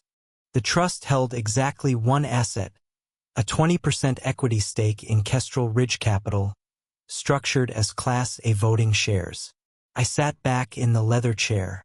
The breath knocked out of me. Silas had not been fired for embezzlement. He had been forced out, but he had refused to sell his shares. Graham had frozen them, hidden them, pretended they did not exist, but he had never been able to legally seize them because he needed Silas's signature. And Silas had moved them here. If this trust was valid, I did not just have money, I had power. With 20% of the voting stock, I was the single largest individual shareholder in the company. I could call for an audit. I could block a board vote. I could fire the CEO. I could fire Graham. But why me? That was the question that had haunted me since Thanksgiving. Why Chloe Gonzalez? I turned to the appendix of the document. There was a handwritten letter clipped to the back. The handwriting was jagged, frantic. To the trustee, I am designating Chloe Gonzalez as the beneficiary, not out of sentiment but out of strategy. She is the only person in that house who owes Graham Vale nothing. When she was 18, she applied for the Future Leader Scholarship. Graham denied it because he wanted her to attend a state school to save money for his own investments. I funded the scholarship personally under the corporate umbrella. She thinks she won it on merit. She did, but the check came from me. She is smart. She is suspicious. She is the flaw in Graham's design. He thinks she is weak because she is quiet. He is wrong. I stared at the letter, the scholarship, the full ride to the University of Colorado that had allowed me to graduate debt-free. I had always been so proud of that. I had framed the acceptance letter. I had thanked Graham for helping me apply. Graham had tried to stop it. Silas had saved it. I was not a random victim. I was an investment Silas had made 10 years ago, waiting for it to mature. I flipped the page. There was one more document. It was a print out of an email, dated 6 months before my mother married Graham. From Silas Mercer to Dana Hart. Subject: you need to know Dana. I know you think he is the answer to your debts. I know you are tired of struggling, but you need to look at the books I'm attaching. He is not just aggressive. He is criminal. He is siphoning from the charity accounts. He is risking the entire firm. If you marry him, you are marrying a ticking time bomb. Please, for your children's sake, walk away. I felt a physical sickness rise in my throat. My mother knew. She had not just been willfully blind. She had been warned. She had seen the evidence in black and white 10 years ago, and she had married him anyway. I shoved the papers into my bag. I did not leave them in the box. I was done hiding things in the dark.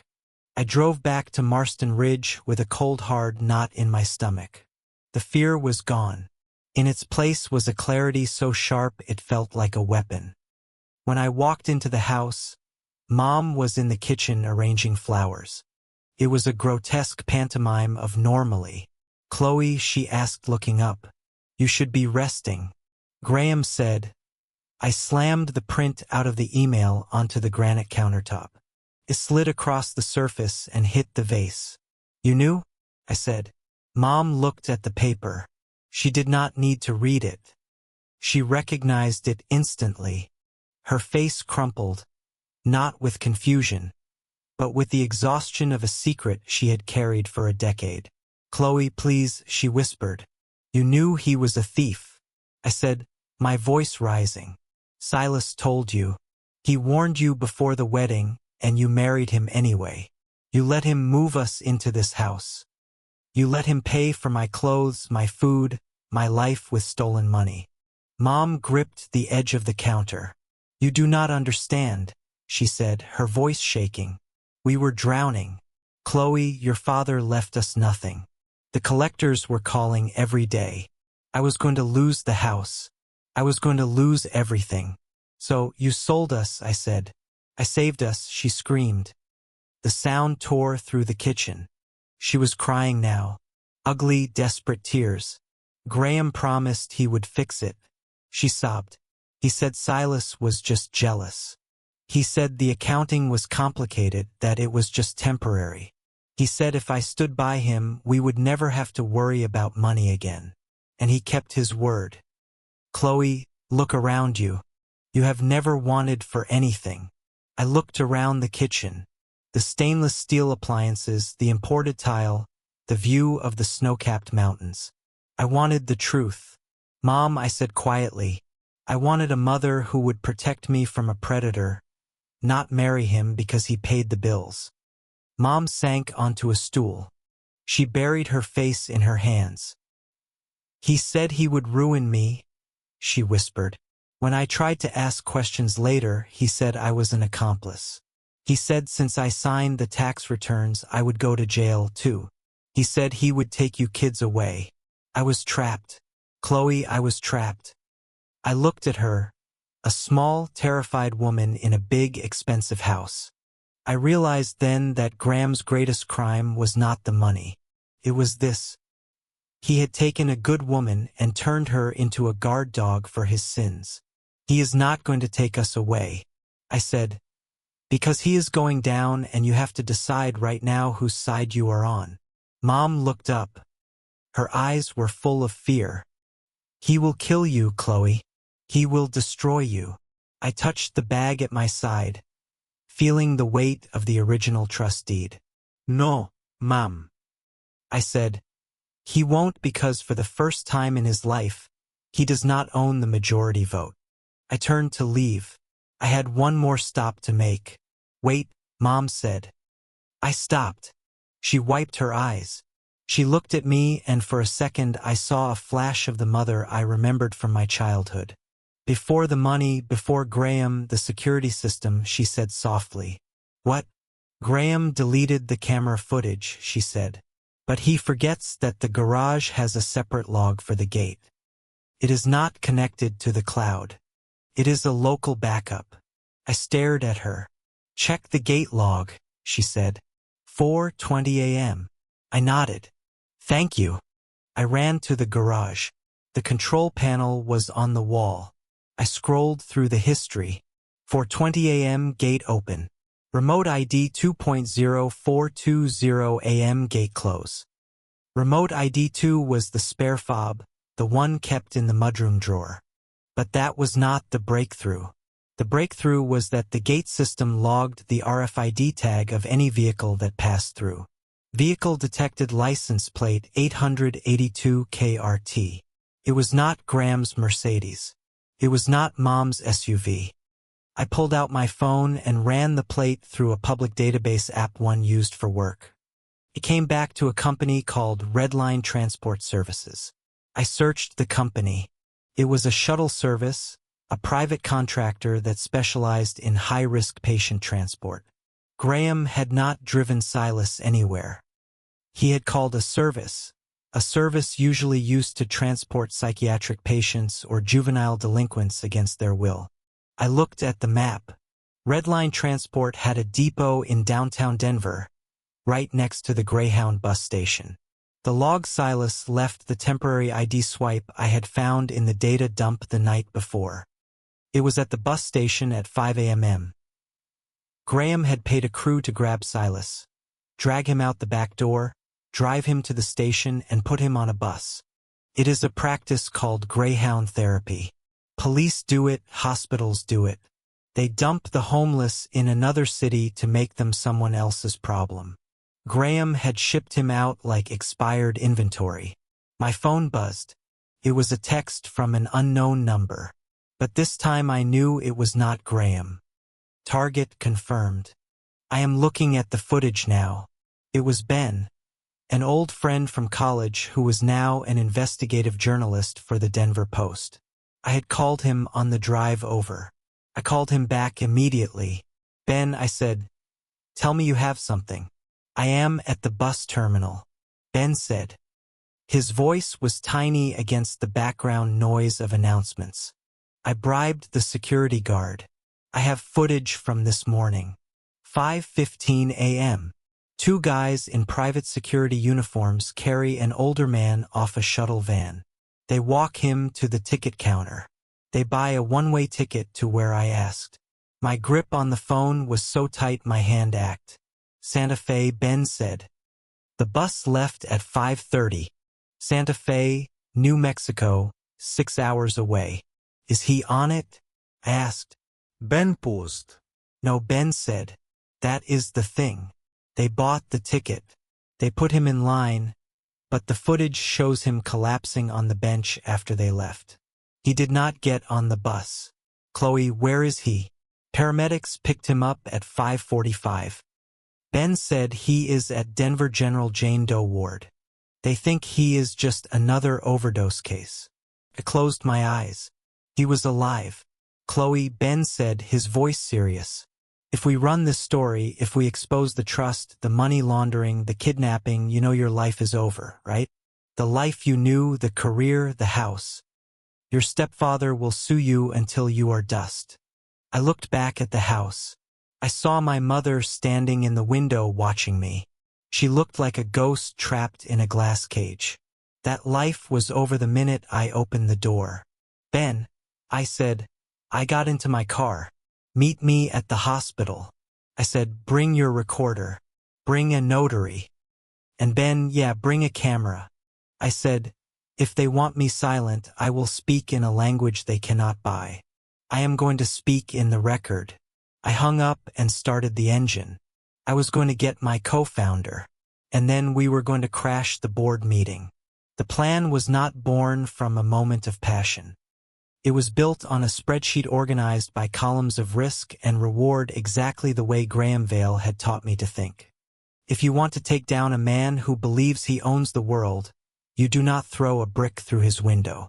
You dismantle the foundation of his house brick by brick. While he is busy waving from the balcony, I sat in a small sterile conference room inside Denver General Hospital.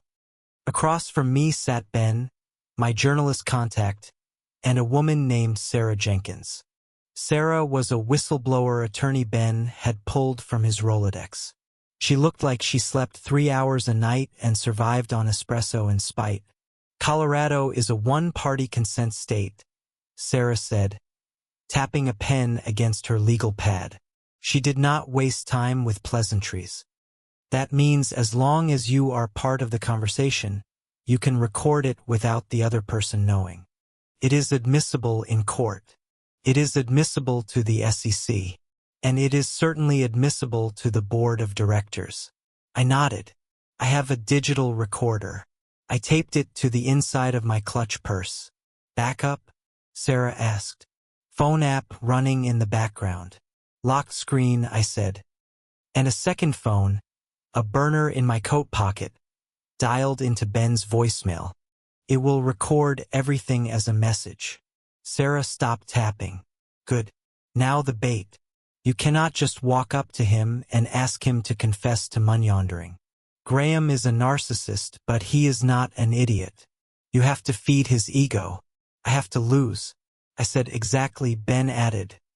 He was checking the levels on his own equipment. "You have to go into that gala tonight and play the defeated stepdaughter. You have to validate his worldview. He needs to believe that he broke you. A man like Graham only tells the truth when he thinks there are no consequences." I looked at the hospital bed in the corner. Silas was awake. He looked terrible. His skin the color of old parchment, tubes running into his arm to rehydrate him after the Red Line transport crew had dumped him. But his eyes were clear. I walked over to him. I held out a clipboard. "These are the papers Sarah drafted." I said, "A limited power of attorney. It authorizes me to act as your legal representative regarding the Kestrel Ridge holdings and the trust. It allows me to challenge the freezing of your assets." Silas looked at the papers. His hand trembled as he reached for the pen. "You are going into the lion's den, Chloe," he whispered. His voice was a rasp damaged by the cold and the exposure. "I am not going in alone." I said, "I have a team and I have you." Silas signed his name. It was shaky but legible. "Silas, a Mercer." He handed the clipboard back to me. Then he beckoned me closer. "There is something else," he said. I leaned in. "Graham thinks he scrubbed the system," Silas said. "He thinks that because he controls the servers, he controls the history. But when we built the original architecture, the core trading algorithm, I installed a hard-coded backdoor, a master key.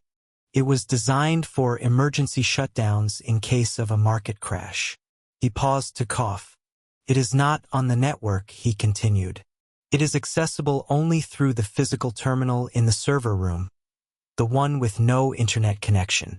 "I know the one." I said, "The legacy terminal. It is in the basement archives. You need a passphrase." Silas said, "Graham does not know it. He never bothered to learn the code because he thought he owned the coder." He grabbed my wrist. His grip was weak, but his intensity was burning. "Prometheus Unbound." Silas whispered, "That is the phrase. If you type that into the root command line, It unlocks the immutable logs. The logs that show every trade, every theft, every dollar he siphoned off for the last 10 years. It shows the original ownership of the Class A shares. Proves everything. Prometheus unbound. I repeated it. I stored it in the vault of my memory. Rest, Silas, I said. When I come back, we are going to get you a better room. I turned to Ben and Sarah. It is time. I said the season of thanks gala was held in the grand ballroom of the Omni Hotel. It was an event designed to make rich people feel virtuous about hoarding wealth. The air smelled of expensive lees, roasted beef, and hypocrisy. I wore a black dress I had bought 3 years ago. It was modest, unassuming. I pulled my hair back into a severe bun. I wore very little makeup. I needed to look tired. I needed to look like a woman who had spent the last 48 hours crying in her room, exactly as Graham had instructed. I checked my purse one last time. The recorder light was taped over with black electrical tape, but the device was running. I walked into the ballroom. The room was a sea of tuxedos and glittering gowns. A string quartet played Vivaldi. In the corner at the center of the room, standing under a massive crystal chandelier, was Graham. He looked magnificent. He was wearing a velvet tuxedo jacket, holding a flute of champagne, laughing at something the mayor was saying. My mother stood beside him, her hand on his arm, smiling that frozen, terrified smile I had come to hate. I took a breath. I walked straight toward him. Graham saw me first. His smile faltered for a fraction of a second, then reassembled itself into an expression of benevolent pity. He excused himself from the mayor and turned to face me. My mother saw me and gasped, "Chloe, what are you doing here? You should be home." I ignored her. I looked straight at Graham. I let my shoulders slump. I clasped my hands in front of me. I came to apologize. "Graham," I said. My voice was soft, barely audible over the music. Graham's eyes lit up. It was the reaction of a predator seeing a limp. He stepped closer, creating a small, intimate circle of privacy amidst the crowd. "I am glad to hear that, Chloe," he said. He took a sip of champagne. "It takes a big person to admit when they are broken." I was confused, I said. I looked down at my shoes, the stress, the job, and then that man. He seemed so convincing. But I see now. I see how crazy it all sounds. Graham nodded. He put a hand on my shoulder. Felt heavy, like a yoke. He was a master manipulator. "Chloe," Graham said. "Silas always had a way with words. That is how he stole from us in the beginning. He made you think you were special. But you are just a girl who got caught in the crossfire. I need my job back." "Graham," I said, injecting a note of desperation into my voice. I checked my bank account. I cannot pay my rent if I am on unpaid leave. Please, I will do anything. I will sign the NDA. I will destruyan copies imada. Just please, Graham chuckled. It was a low rumbling sound. He looked around the room. He felt safe here. He was surrounded by his peers, by his donors, by the people who looked at him and saw God. "We can discuss your employment," Graham said magnanimously. "But first I need to know that you understand the reality of the situation. I need to know you are truly loyal." I said, "I know you did what you had to do. The charity, the fund, it is complicated business. I am just an analyst. I do not understand high finance." Graham smiled. He leaned in closer. The smell of his scotch was overpowering. "It is not complicated, Chloe," he said. "It is necessary. Do you see this gala? Do you see these people? They expect returns. They expect growth. Sometimes the market does not provide that. So we have to create liquidity by moving money through the Thanksgiving fund." And I asked innocently. Graham waved his hand dismissively. "It is just a vehicle," he said. "Pipeline. We move capital from the investment side, run it through the nonprofit tax shield to clean it of certain liabilities, and then reinvest it as personal equity. It is how the game is played. Everyone does it. I just do it better. I felt the recorder burning against my side. He had just admitted to tax fraud and money laundering, but I needed more. I needed him to tie it to Silas, and Silas, I asked. He tried to stop you. Silas was a purist. Graham sneered. He thought the algorithm should be pure. He did not understand that the code exists to serve the creators, not the other way around. He threatened to expose the pipeline. He became a liability. So you removed him. I said, I solved the problem. Graham corrected, just like I solved the problem this morning. My heart stopped.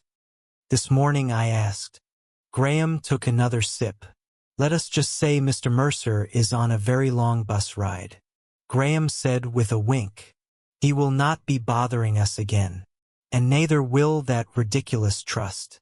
He squeezed my shoulder again. You are a smart girl. Chloe, you folded. That is good. Smart people know when to fold. Now go get yourself a drink. Fix your face. You look depressing. We will talk about your reinstatement on Monday. He patted my cheek. It was humiliating. It was perfect. Thank you, Graham. I whispered. I turned and walked away. I did not go to the bar. I walked straight to the exit. I kept my head down until I was out of the ballroom, out of the lobby, and standing in the cool night air of the valet circle. Ben pulled up in his beat-up sedan a moment later. I got in. Did you get it? Ben asked. I pulled the recorder out of my purse. I stopped the recording. I got it. I said he admitted to using the charity as a tax shield. He admitted to moving the capital, and he admitted to solving the problem of Silas. Ben punched the steering wheel. Yes, that is a wrap. We can go to the FBI tonight. I sat back in the seat. I watched the valet parking a Bentley. No, I said not yet. Why not? Ben asked. We have him. I replayed the conversation in my head. Something Graham had said. Silas tried to expose the pipeline. He became a liability, but Silas had told me he was framed for embezzlement. He said he was forced out because he refused to sell his shares. Graham's confession was about the money laundering. But the timeline, something was off. Graham was arrogant, but he was also a coward. He did not have the technical skill to frame Silas for a digital crime. Graham was a salesman. He was a handshake guy who wrote the code that framed Silas. I thought about the CFO, the man who had sent me the threatening email, the man who had ordered the scrub of my devices. Graham admitted to the theft, I said slowly, but he did not admit to the setup. Graham is the face, Ben. He is the one enjoying the money, but someone else built the trap. What do you mean? Ben asked. I mean, Graham is a thief. I said, but he is not the architect. He said, we move capital. We create liquidity. Who is we? I looked at the recorder in my hand. This takes down Graham. I said, but if we use it now, the board will just scapegoat him. They will say he was a rogue actor. They will fire him, keep the money, and the system will keep running. And the person who actually wrote the code to erase Silas, he will just write a new code to erase me. I remembered the text message I had received. Do not think you are the beneficiary anymore. Graham did not send that. Graham was busy burning papers. That text came from inside the network. We are not going to the FBI, I said. Ben looked at me like I was crazy. Then where are we going? I looked at the Kestrel Ridge office tower looming in the distance, a black obelisk against the night sky. We are going to the office, I said, but your access is revoked. Ben said, your card is dead. I reached into my bra and pulled out the old plastic key card Silas had given me, the one I had hidden when the courier came for my things. This card does not open the front door anymore. I said, but Silas said there is a legacy terminal in the basement. A hard line. Silas gave me a passphrase. I continued. Prometheus Unbound. Ben stared at the building. That place will be crawling with security. I know. I said that is why we are going to create a diversion. I pulled up the Dead Man Switch email on my phone, the one scheduled to send to the entire media list in 24 hours. I edited the subject line. Urgent bomb threat, Kestrel Ridge Capital. I did not send it to the media. I sent it to the internal security desk. They will evacuate the building. I said the fire protocols unlock the stairwell doors automatically. It is a safety feature. Ben's eyes went wide. Chloe, that is a felony. Calling in a fake bomb threat. That is federal prison time. I looked at him. Kidnapping is a felony. Ben, money-laundering is a felony. Stealing a man's life is a felony. I hit send. I am done playing by the employee handbook. I said, drive. The knock on the door came at 6:15 in the morning. It was not a polite neighborly rap. It was a rhythmic authoritative pounding that shook the door frame. I was sitting at my kitchen island wearing the same clothes I had worn to the gala the night before. My makeup was smeared and my eyes felt like they had been scrubbed with sandpaper. I had not slept. I had spent the hours since leaving the Kestrel Ridge office staring at a thumb drive, waiting for the other shoe to drop. I opened the door. 2 uniformed police officers stood there. Behind them, wearing a trench coat that cost more than my car, was Kestrel Ridge's head of internal security, a man named Mr. Vance Chloe Gonzalez. The officer asked, "Yes, we have a warrant to search the premises and seize all electronic devices in relation to an investigation into corporate espionage and attempted extortion." He held up a piece of paper. I did not read it. I knew what it said. Mr. Vance stepped forward. He did not look angry. He looked bored. "M. Gonzalez," he said, handing me a second envelope. "You are also being served with a temporary restraining order filed by Graham Vale and Kestrel Ridge Capital.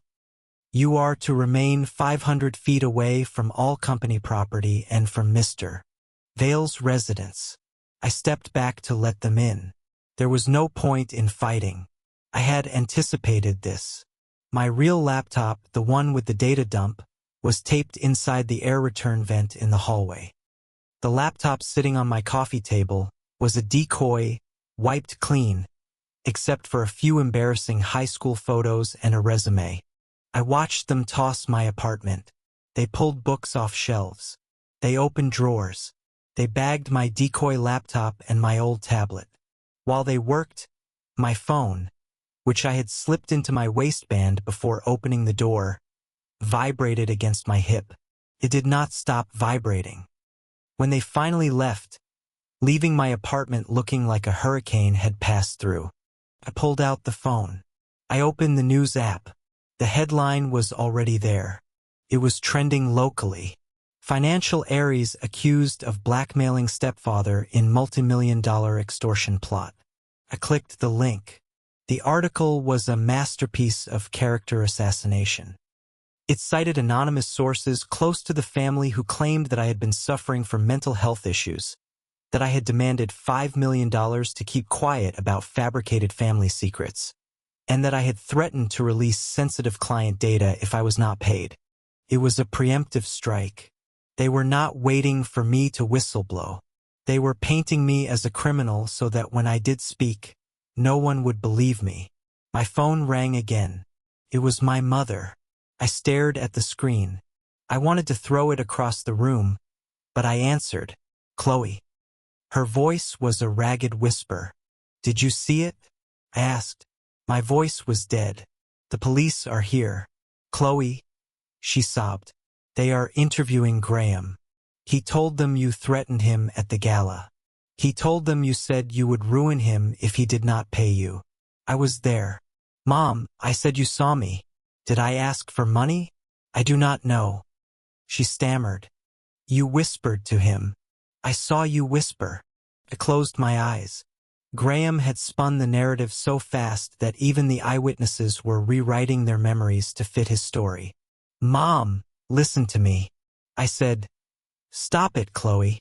She screamed, "Just stop. Graham says he can fix this. He says if you issue a public apology if you admit you were off your medication, he will drop the charges. He will get you into a clinic. We can put this behind us." "Clinic," I repeated. "Please," she begged. "I cannot handle this scandal. The neighbors are calling. The news vans are outside. Just make it go away. Apologize to him. Please, for me." I walked to the window. I looked out at the parking lot. An unmarked sedan was parked across the street. They were watching me. "Cannot do that." "Mom," I said. "Why not?" She wailed. "Do you hate us that much?" "I do not hate you," I said, "but I love the truth more." I hung up. I sank onto the floor. This was the part of the movie where the hero is supposed to feel righteous anger, where the music swells and they stand up ready to fight. I did not feel righteous. I felt dirty. My mother was right about one thing. This was not glamorous. Revenge is not a chess game played in tuxedos. It is ugly. It is paperwork. It is your mother crying on the phone because she is terrified of losing her country club membership. It is being framed for a crime you did not commit to cover up a crime they did commit. For a second, just a second, I wavered. If I apologized, it would end.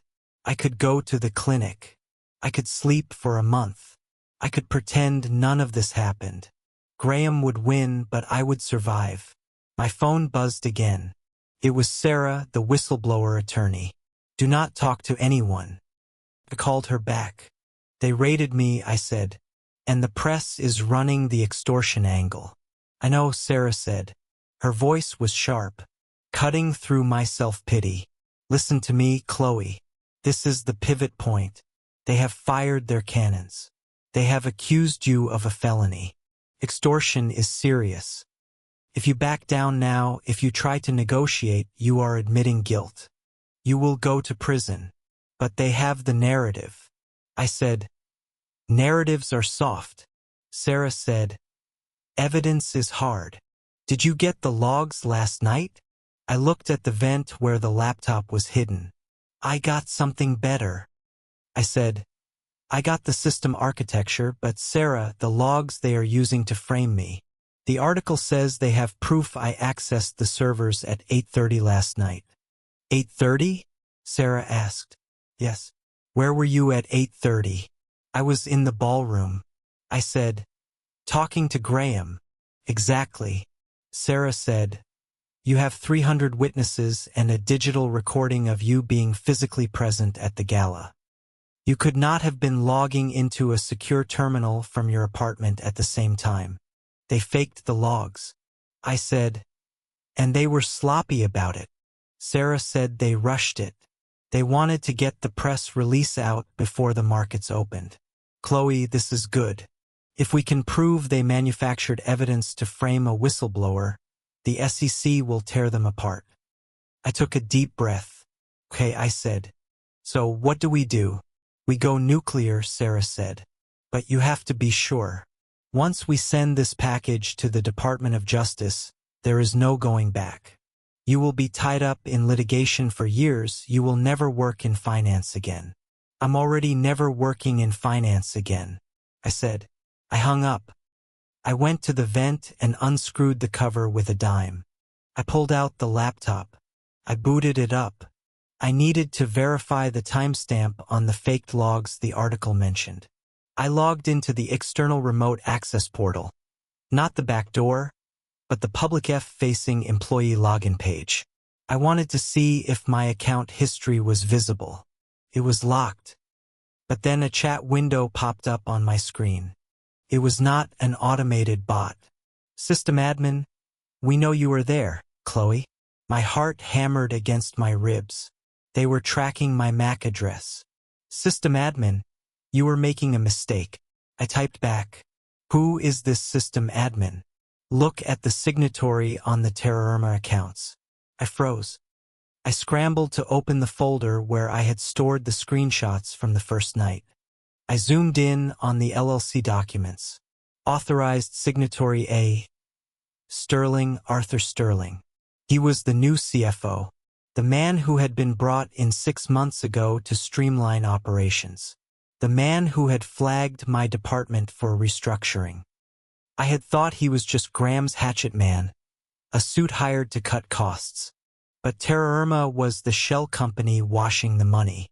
Arthur Sterling was not just the hatchet man. He was the architect. The chat window flashed again. A Sterling Graham is a useful idiot. He likes the lifestyle, but he doesn't understand the plumbing. I built the pipeline. You are trying to blow up a dam with a firecracker. Ms. Gonzalez. My fingers hovered over the keyboard. You framed me. I typed to Sterling. I managed risk. You were an anomaly in the data set. I tried to remove you gently. You refused to leave. Now I have to delete you. A Sterling. Did you save that homeless man to be a hero? Is that what this is? A crusade? A Sterling, you are not a hero. Chloe, you are just a thief who stole proprietary data. And by noon today you will be in a cell. He was taunting me. He was so confident, so assured of his own brilliance that he could not resist rubbing it in. I looked at the screen. He was right about one thing. I was not a hero. Heroes fight for justice. I was fighting for something much more personal. I was fighting because they had looked at me and decided I did not matter. They had decided Silas did not matter. They had decided my mother was collateral damage. I closed the chat window. I opened my email client. I found the draft I had created 3 days ago, the Dead Man Switch. It was addressed to the Securities and Exchange Commission, the FBI Financial Crimes Division, and the editorial board of the New York Times. I clicked Attach File. I uploaded the raw data dump from the legacy terminal. I uploaded the hash files I had generated, proving the data had not been altered. I uploaded the photo of the burnt trust deed. I uploaded the audio file of Graham confessing at the gala. And then I added one more thing. I took a screenshot of the chat with Arthur Sterling. The timestamp was current. It showed him admitting to managing risk and calling Graham a useful idiot. It was a chain of custody that no lawyer could break. I stared at the send button. This was it. The moment I pressed this, I was burning down the house. My mother's reputation would be ruined. Graham would go to prison.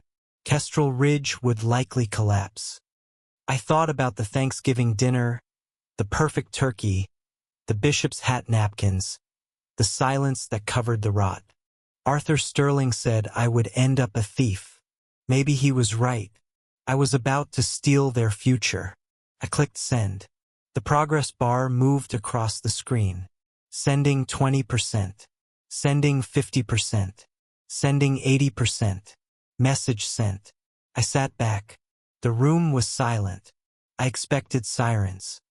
I expected the ceiling to cave in, but there was only the hum of the refrigerator. I walked into the kitchen. I looked at the table where I had eaten breakfast alone for 5 years.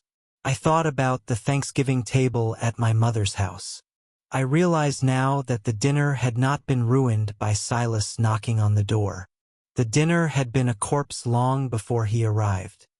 We were just sitting around it, pretending it was alive. Silas had not destroyed our family. He had just peeled back the paint. I went to the fridge and took out a bottle of water. I drank it standing up. My phone rang. It was not my mother. It was not Sarah. It was Ben. Chloe, he said. His voice was breathless. Check the stock ticker. I walked to the living room and turned on the TV. The chyron at the bottom of the financial news channel was bright red. Breaking news raids Kestrel Ridge Capital Headquarters following whistleblower data dump. Trading halted on KRC shares. It had happened fast, faster than I thought possible. The automated trading algorithms, the ones Silas had built, must have reacted to the filing instantly, triggering a market freeze. I watched the footage. Agents in windbreakers were carrying boxes out of the glass tower I used to work in. I saw Graham being led out. He was not in handcuffs yet, but he looked small. He looked confused. He was looking around for a camera, for someone to charm, but the cameras were just recording his fall. And then I saw Arthur Sterling. He was not looking at the cameras. He was looking at his phone. He looked annoyed. I looked at my own phone. I had one new message from the unknown number. Well played. I turned off the TV. I walked back to the bedroom and began to pack a bag, not to run away, but because I knew that in about an hour the Real police would be back. And this time they wouldn't be coming to arrest me. They would be coming to take my statement. The dark night was over. I put on my coat. I checked my pocket for the iron key. It was still there. I was ready for the boardroom. The conference room on the 42nd floor of Kestrel Ridge Capital was colloquially known as the Glass Box. It was a space designed to intimidate with floor-to-ceiling windows offering a panoramic view of the Rockies, a view that usually cost $1,000 a minute to look at during billable hours. But today the view was ignored. The room was crowded. The long mahogany table was flanked by the board of directors. Men and women in dark suits who looked like they were attending a funeral for their own portfolios. At the far end sat the independent auditors, looking pale. Next to them were representatives from the Securities and Exchange Commission, their badges resting on the polished wood like loaded weapons. Graham Vale sat near the head of the table. He was not wearing his usual power suit. He was wearing a soft cardigan and a white shirt with no tie. He looked tired. He looked like a grieving father who had been dragged out of bed to deal with a delinquent child. It was a perfect costume. Arthur Sterling, the chief financial officer, sat opposite him. Sterling looked bored. He was checking his watch, tapping a manicured finger against the face of his phone. He exuded the confidence of a man who believed he had deleted the crime scene. I stood outside the double glass doors. My heart was not racing. My hands were not shaking. I felt a strange cold calm. I reached into my pocket and touched the heavy iron key. I pushed the doors open. Every head in the room turned. Graham stood up halfway. "Chloe," he said, his voice trembling with practiced concern. "You should not be here." The police said, "Sit down, Graham," I said. My voice was not loud, but it cut through the room like a blade. Mr. Sterling let out a short, dismissive laugh. "This is the former employee in question, the one making the threats. Security, please remove her." The federal agent in the corner raised a hand. "Let her speak. She is the one who sent us the data packet." I walked to the center of the room. I did not look at Graham. I looked at the board. "You received a narrative this morning," I said. "You were told that I am mentally unstable. You were told that I attempted to extort $5 million from my stepfather. You were told that the data breach was an act of vengeance by a fired employee." I reached into my bag. I pulled out a hard drive. I placed it on the table. It made a heavy solid sound. "That narrative was written by the man sitting right there," I said, pointing at Arthur Sterling. "And it was performed by the man sitting there, Graham Vale. But narratives do not hold up in court. Data does." I opened a folder on the table. I laid out the documents I had reconstructed. "Here is the original trust deed proving my status as the primary beneficiary of the Class A voting shares," I said. "Here is the chain of custody for the server logs, and here is the metadata from the Kestrel Ridge security system." I slid a piece of paper toward the head of the audit committee. "This document shows a login to the secure admin terminal using my credentials at 8:30 p.m. last night. I said that is the evidence used to justify the raid on my apartment." I slid a second photo across the table.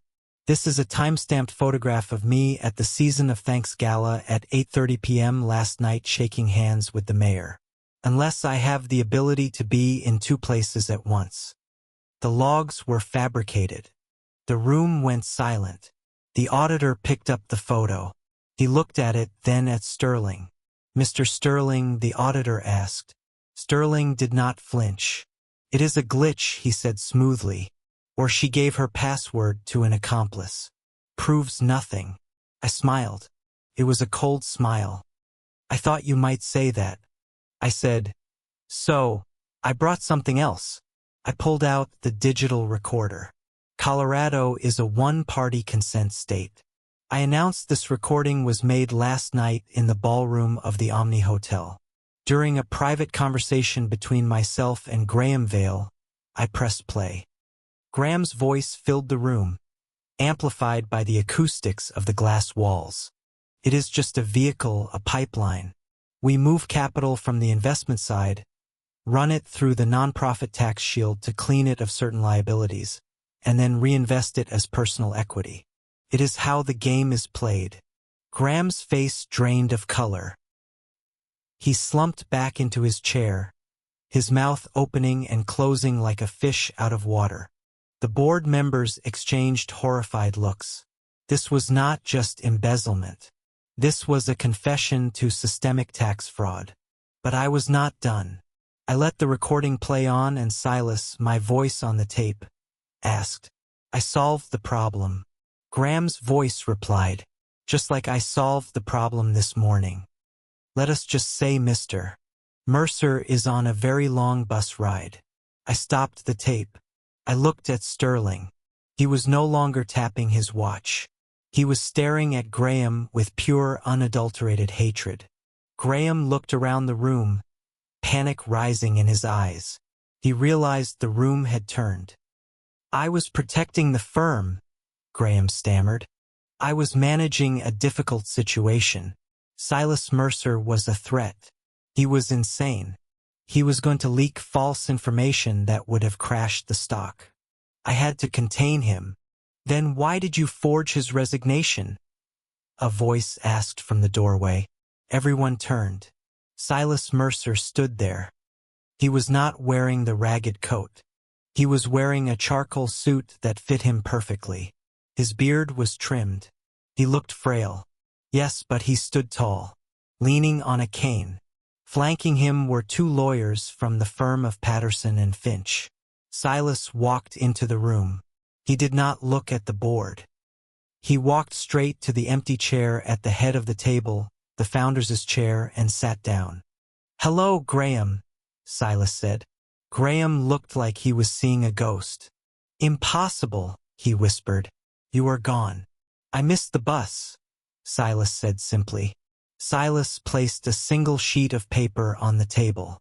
"This is the document that removed me from the company 10 years ago," Silas said to the room.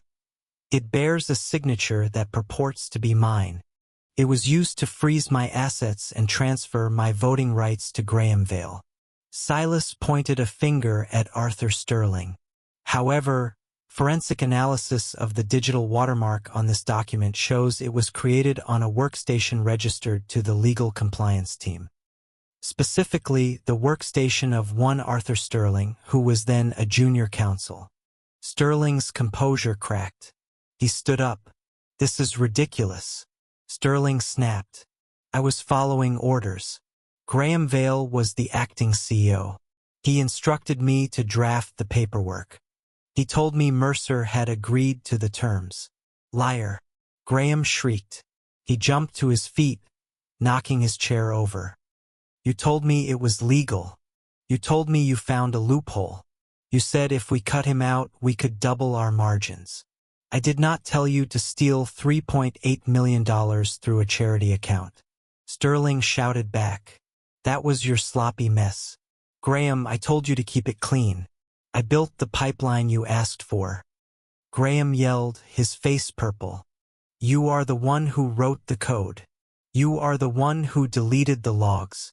The two men were screaming at each other now, their voices bouncing off the glass walls. It was a symphony of self-destruction. They were tearing each other apart, confessing to crimes, pointing fingers, unraveling a decade of lies in less than 60 seconds. I watched them. I felt a profound sense of detachment. This was the revenge, not the jail time, not the fines. It was this moment right here. The moment where the honor among thieves evaporated and they showed the world exactly who they were. The federal agent stepped forward. "Gentlemen," he said, his voice booming.